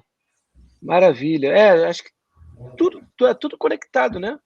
Nós estamos falando dos corpos subalternizados, né? Assim, estamos falando de mulheres negras, estamos falando de comunidade LGBTQIA+, estamos falando dos pobres, né? Estamos falando de saúde. Então, na pandemia, obviamente, quem mais sofreu com a pandemia? Os mais pobres, né? Os negros, os indígenas, né? E por aí vai. Então, esse é um princípio bem direto, né? Caio, coloca outra pergunta aí pra gente. Tem alguma mais? Lenilson. Ih, o Lenilson falou ali. Lenilson, fica espalhando que eu sou botafoguense, não, hein, pô. Vai pegar mal para mim, pô. Não estamos numa conjuntura adequada para isso. Hein? O fogão está na segunda, subirá em breve, mas não é o momento. Bom, deixa eu ver aqui. O Lenilson está colocando uma pergunta para a Andréia. Andréia, normalmente, quando falamos em anarquismo negro, os autores mais citados são homens negros. A partir disso, quais contribuições você acha que as mulheres negras podem dar ao anarquismo? Já tem mulher negra que contribuiu, né? É. O nome dela começa com Lúcia e termina com Parsons, mas desculpa, não pode dizer. Eu ia falar Vai, André, isso, para você. não se passa, mas pensando nessa questão do anarquismo negro, eu fico pensando assim, no contexto brasileiro, né, nas mulheres negras que se organizam coletivamente nos espaços onde elas precisam se reinventar, e assim, para elas terem um mínimo de liberdade de ser ali, elas têm que ter esse saber coletivo, né? E isso é um saber libertário, anarquista, e elas se organizam dessa forma. Eu acho que aqui a gente pode ver isso como uma grande contribuição, né? Que a gente vê em Lucy Parsons também e em Maria Lacerda de Moura, que eu tô minha paixão agora. Boa, Caio, coloca outra aí pra gente. Lenilson está em todas, né, Lenilson? Aí, Lenilson, normalmente, essa é pro Tchela, hein, Tchela? Quando falamos em anarquismo negro, os autores mais citados são homens cis. A partir disso, quais contribuições que os homens trans negros podem dar para o anarquismo negro? Que pergunta linda, hein? Olha, aqui no Brasil, temos um grande estudioso das transmasculinidades negras, que é o Bruno Santana. Ele escreveu um texto chamado Apreensão das Transmasculinidades Negras. Dá para pesquisar na internet. Esse é o título do texto mesmo, é grande assim mesmo. E nesse texto, ele fala sobre como homens trans negros, ao passarem pelo processo de descobrirem que eles são trans, de se entenderem na sua identidade, eles passam de um lugar de uma leitura social de uma mulher hipersexualizada para uma leitura social de homem negro alvo da polícia. Então, há uma transição muito forte de violências de um lugar para o outro. E isso mostra como que a violência, na verdade, está presente dos dois lados, sabe? E como que o racismo é algo que corta profundamente todo tipo de relação social. Então, observando o que homens trans negros têm a dizer, eu acho que é fundamental que todo mundo faça isso. É um corpo que é triplamente, assim, ou quadruplamente subalternizado, sendo trans, sendo negro, e sem conseguir ter muito para onde fugir. É isso que ele escreve, que se passa de um lugar de violência para outro. É uma transição de violências.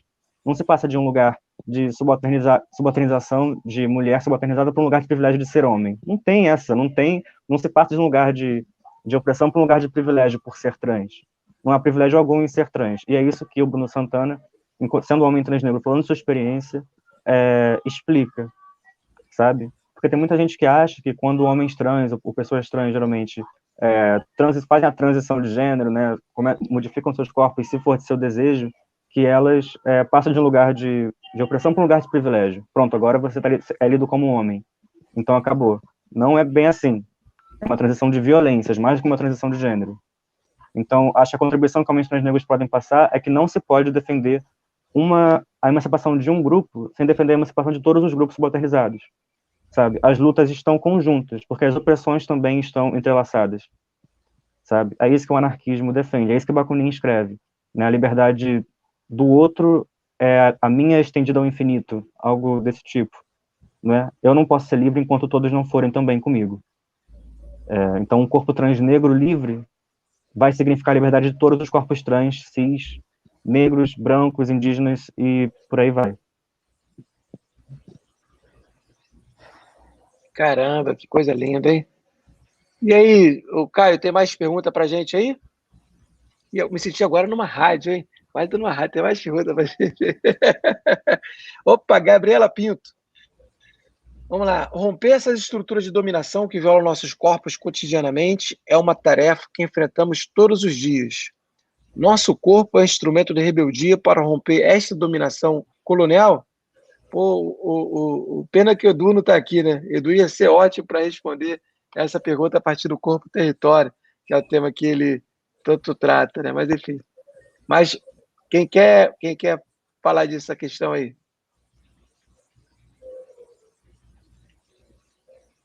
Posso falar, então? Vai, André. Eu penso que uma das formas é você não aceitar mais a validação das suas experiências, como se você tivesse que performar um lugar que não é o seu. Eu acho que essa é uma forma de romper com essa dominação.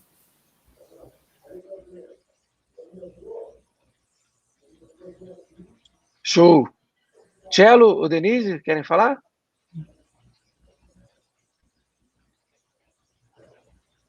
Eu acho que sim, eu acho que nossos corpos são um instrumento de rebeldia para romper com a dominação colonial. Eu acho que é complicado, às vezes, ficar muito centrado na questão individual do corpo, porque pode se confundir anarquismo com individualismo, o que não é o caso, né? Se o meu corpo é um corpo político, um corpo de resistência, então a minha existência, a minha autodeterminação vai motivar a autodeterminação de outros corpos, né? A ajuda mútua não ocorre somente de indivíduo para indivíduo também, sabe?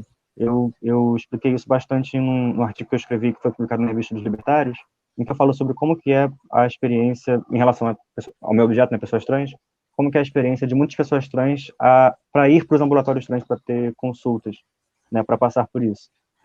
E é uma pessoa trans ajudando a outra, individualmente mesmo, tipo, pô, amigo, vamos lá, nem te conheço, mas vou contigo, porque a gente sabe como é que é difícil. A gente sabe o tipo de violência que a gente vai encontrar lá. E eu sendo quem eu sou e falando quem eu sou, isso é uma força para que outras pessoas também falem que elas são quem elas são.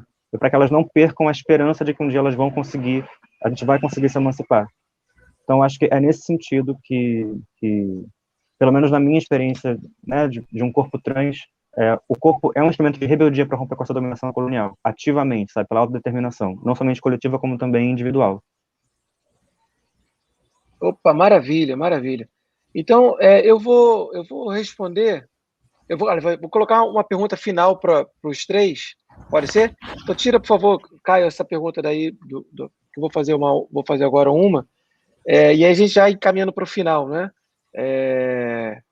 Então, eu queria botar uma pergunta para cada um, né? Então, deixa eu começar pelo final pela Denise e depois eu vou na ordem para cima. Denise, eu escrevi aqui, você até falei um pouco, você está trazendo o conceito do Kropotkin, de bem-estar para todos, né? A partir lá do livro dele, A Conquista do Pão, e para quem quiser depois pode encontrar também na internet, um livro lindo, lindo livro. Foi o meu primeiro livro que eu li anarquista. Aí só depois dessa leitura que eu percebi que eu era anarquista, eu não sabia. Lindo, lindo, lindo. Tem um livro também maravilhoso sobre ajuda mútua, também do Kropotkin, que eu recomendo para todo mundo que estiver assistindo, que puder fazer a leitura. Bom, então, agora voltando para o seu tema, Denise, você trata isso, resgata esse conceito do saúde, de bem-estar para todos, do Kropotkin, e vai discutir na saúde coletiva, né? Que é hoje o tema, como eu falei anteriormente, está na ordem do dia, porque a saúde é hoje, né? Sempre, saúde é o mais importante, mas no momento de pandemia a gente fica mais aflorado. E aí eu queria que você falasse um pouco do contraponto desse bem-estar para todos, ou com relação àquele tipicamente liberal que trata a saúde como mercadoria, né? Assim, então, essas duas perspectivas, sabe? Como é que uma é diferente da outra e qual é o resultado dessa diferença para as populações, para o nosso povo, para os nossos povos, para todos nós que habitamos aqui, da saúde enquanto mercadoria e da saúde enquanto um bem-estar para todos, que é o que você está construindo na sua pesquisa do termo do Kropotkin, tá? Então, Eu não sei se você responde agora Você... ou eu faço para os três. O que vocês preferem? Pode ser para os três, Já... né? Para os três, né? Vou fazer para os três. Então tá. Então, pode parecer melhor assim. Então, para a Denise, essa. Para a Andréia, essa aqui que eu mais ou menos coloquei, assim, achei muito bonito.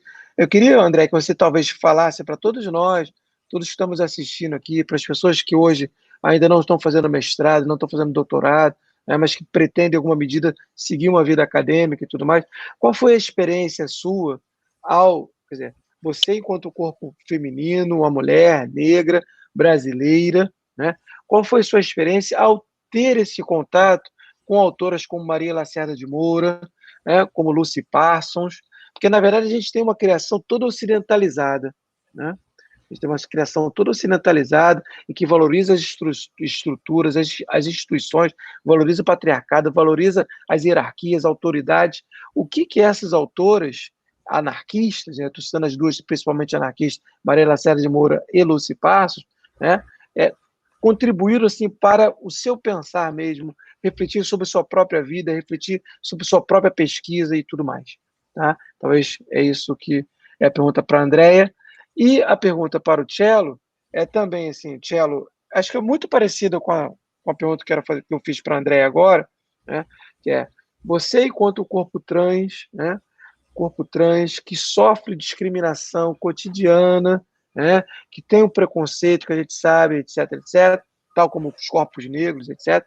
Como que você, ao mesmo tempo, você tem todo acesso a uma literatura, né, que nos aponta para entender que é por meio das próprias instituições que nos escravizam, que nos discriminam, que garante essas discriminações, que é possível fazer a mudança.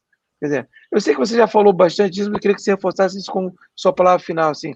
Então, nesse sentido, como que uma perspectiva decolonial e anarquista contribui, do ponto de vista como um quadro teórico, como um referencial teórico, para ampliar a sua crítica, seus horizontes na busca de sociedades mais inclusivas, melhores, etc., para todos nós. Tá? Então, bom, são essas três perguntas. São 1h42 de live, a gente tem aí, deixa eu fazer as contas, temos 18 minutos. Então, pode ser aí, talvez 3, 4, 5 minutos para cada um. Respondem. Obrigado.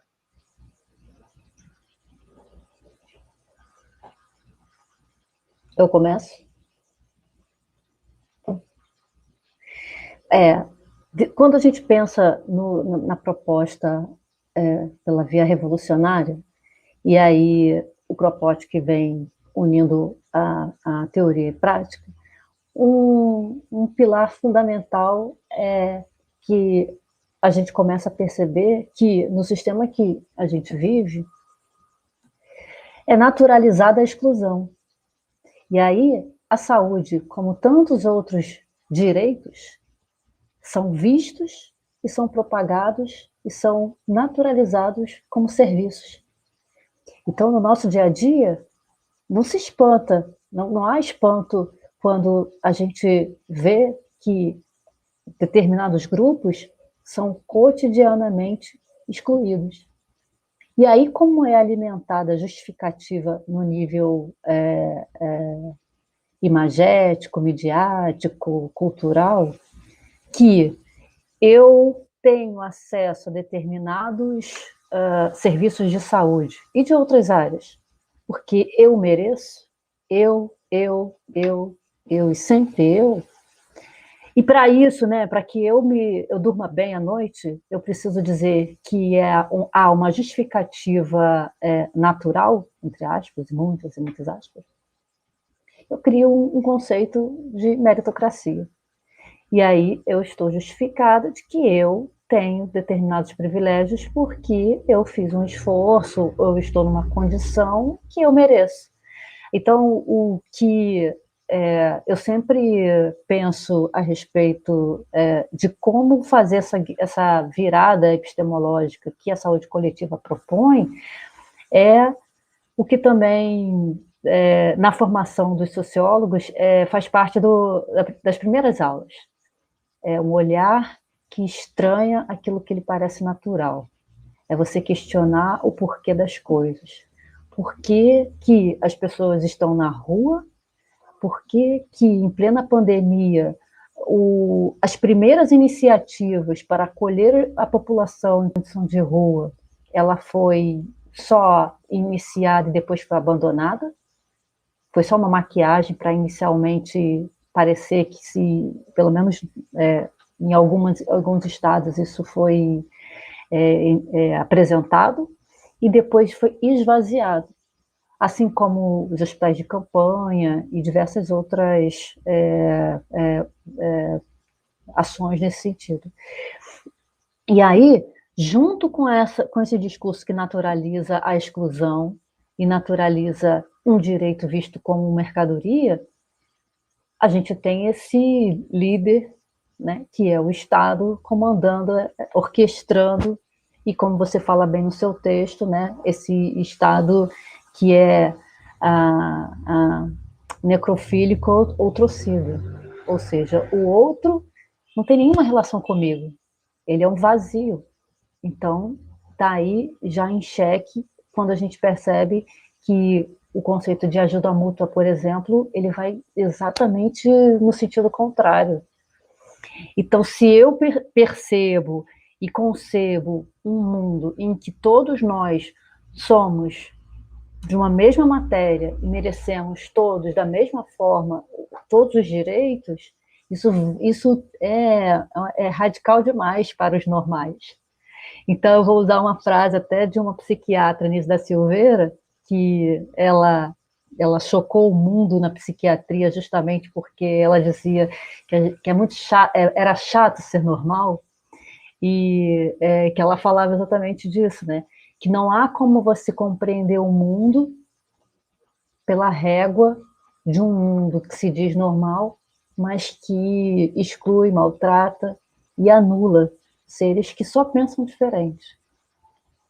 É isso, é uma inversão epistemológica, é um pensamento que precisa ser questionado e desconstruído, para a gente começar de novo, sob outras bases. Opa, que maravilha, Denise, maravilha mesmo.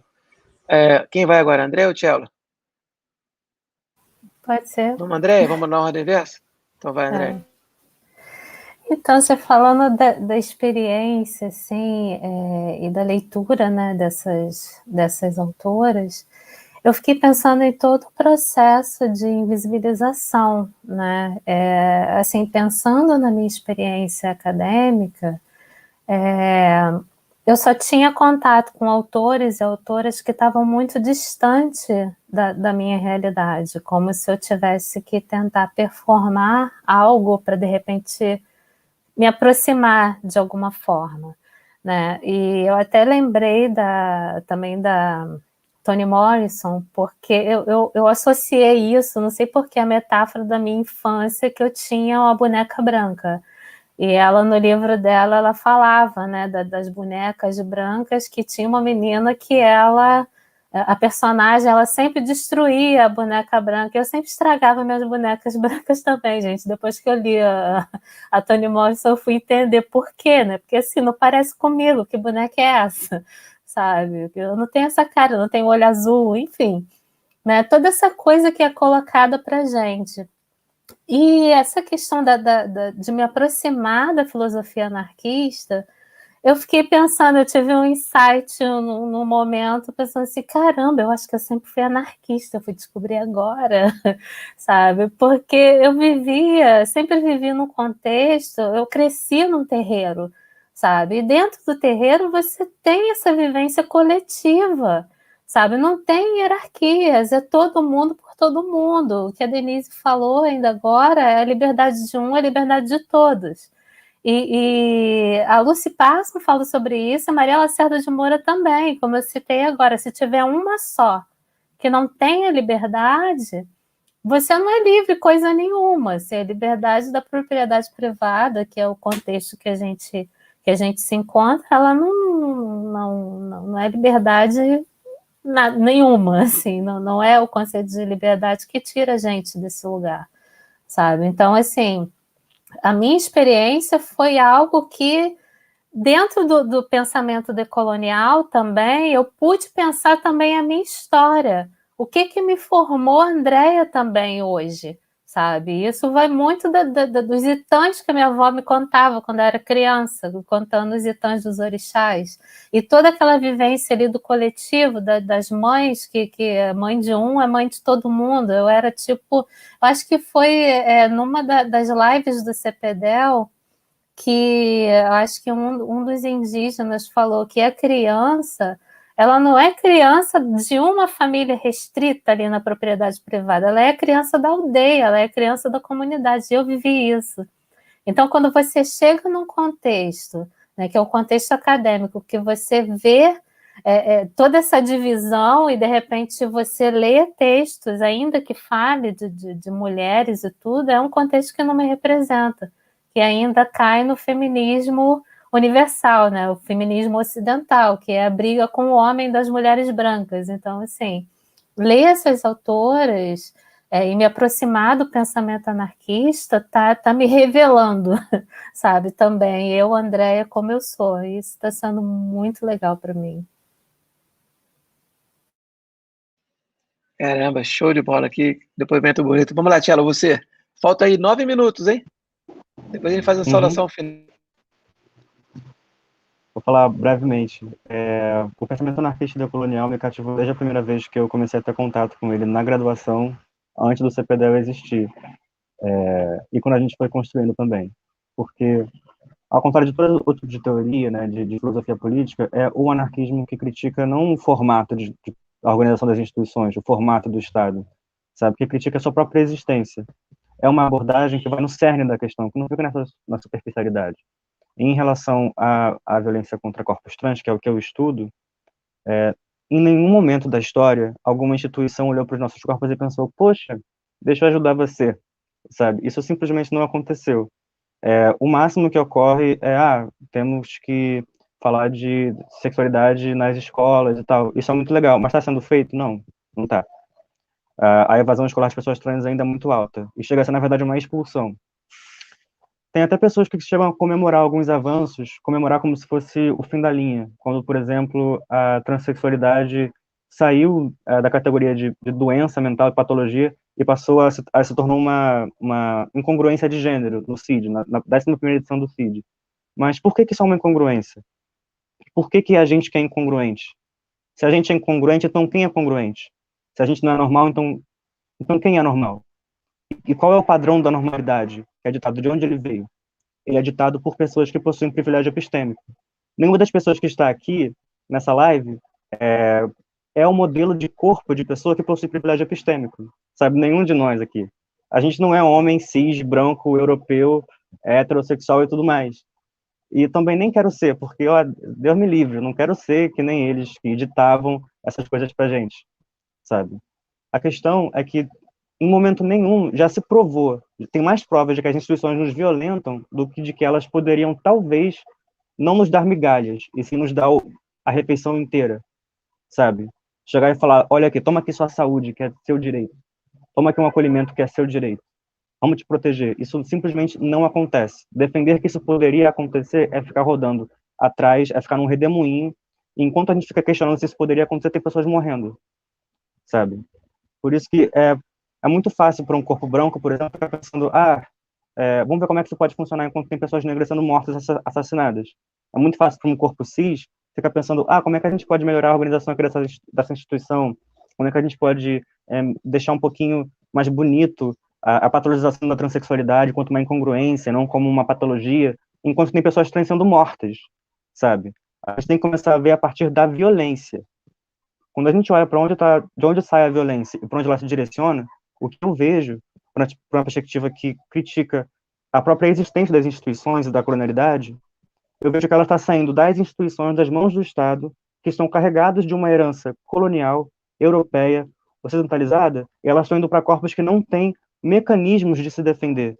Não só mecanismos físicos, do tipo barreiras físicas, não tem muros para se defender, não tem para onde ir, mas também não são ouvidas, não são legitimadas. A gente não consegue falar nem que a gente é quem a gente é. Como é que a gente vai conseguir se defender? E é aí que o anarquismo entra em questão. Nenhuma outra teoria como marxismo, social-democrata, liberalismo, nada disso traz conceitos que são tão fundamentais quanto os conceitos anarquistas na luta de pessoas trans. Somente a ajuda mútua, a ação direta dos movimentos trans conseguem dar conta de defender, de reagir às violências institucionais que vêm para nós. Somente assim, porque se a gente ficar sentado esperando os governantes fazerem alguma coisa por nós, os movimentos trans não estariam até aqui. Eu não sei onde eu estaria. Eu não sei como é que eu teria conseguido entrar numa universidade, sabe? Eu não sei como. A revolta de Stonewall foi feita por 2 travestis americanas, uma travesti negra e uma travesti latina. E isso não pode ser esquecido. Foram 2 corpos completamente dissidentes que fizeram isso. Não poderia ser diferente, sabe? Enfim, essa é a mensagem que eu quero passar. Não tem como haver emancipação de corpos trans, nem de nenhum corpo subalternizado que não seja por meio do anarquismo, do pensamento anarquista e decolonial. É isso. Gente, que coisa linda, hein? Coisa linda, linda. Gente, então estamos chegando ao fim. Eu quero dizer aqui as últimas palavras. Primeiro, eu quero agradecer demais a Andréia, ao Cello e a Denise. Eu tenho muito orgulho de estar com vocês, de vocês terem me escolhido para ser orientador de vocês. E eu quero agradecer demais porque eu aprendo a cada dia mais com vocês. É uma relação de orientação que eu aprendo com vocês, aprendo muito, sabe? E não só essa forma de aprender do ponto de vista teórico, histórico, etc., filosófico, mas aprender do ponto de vista da humanidade, de vivência mesmo. O que nós somos, o que nós representamos. Acho que o CPDEL é isso.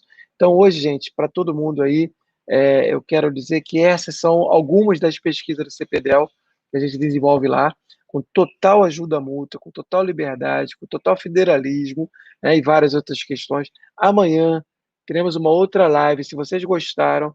Amanhã a gente tem outra live aqui também no Festival do Conhecimento, às 2h30, 14h30, onde a gente vai discutir outros pesquisadores do CPDEL vão apresentar seus temas para a gente. Então, todos convidados. Se vocês não conseguirem acessar amanhã ou quiserem rever essa live, também a gente vai colocar no nosso canal do CPDEL, que está aqui embaixo do meu nome, CPDEL UFRJ. Procure no YouTube, procure o podcast, procure nossa revista Estudos Libertários.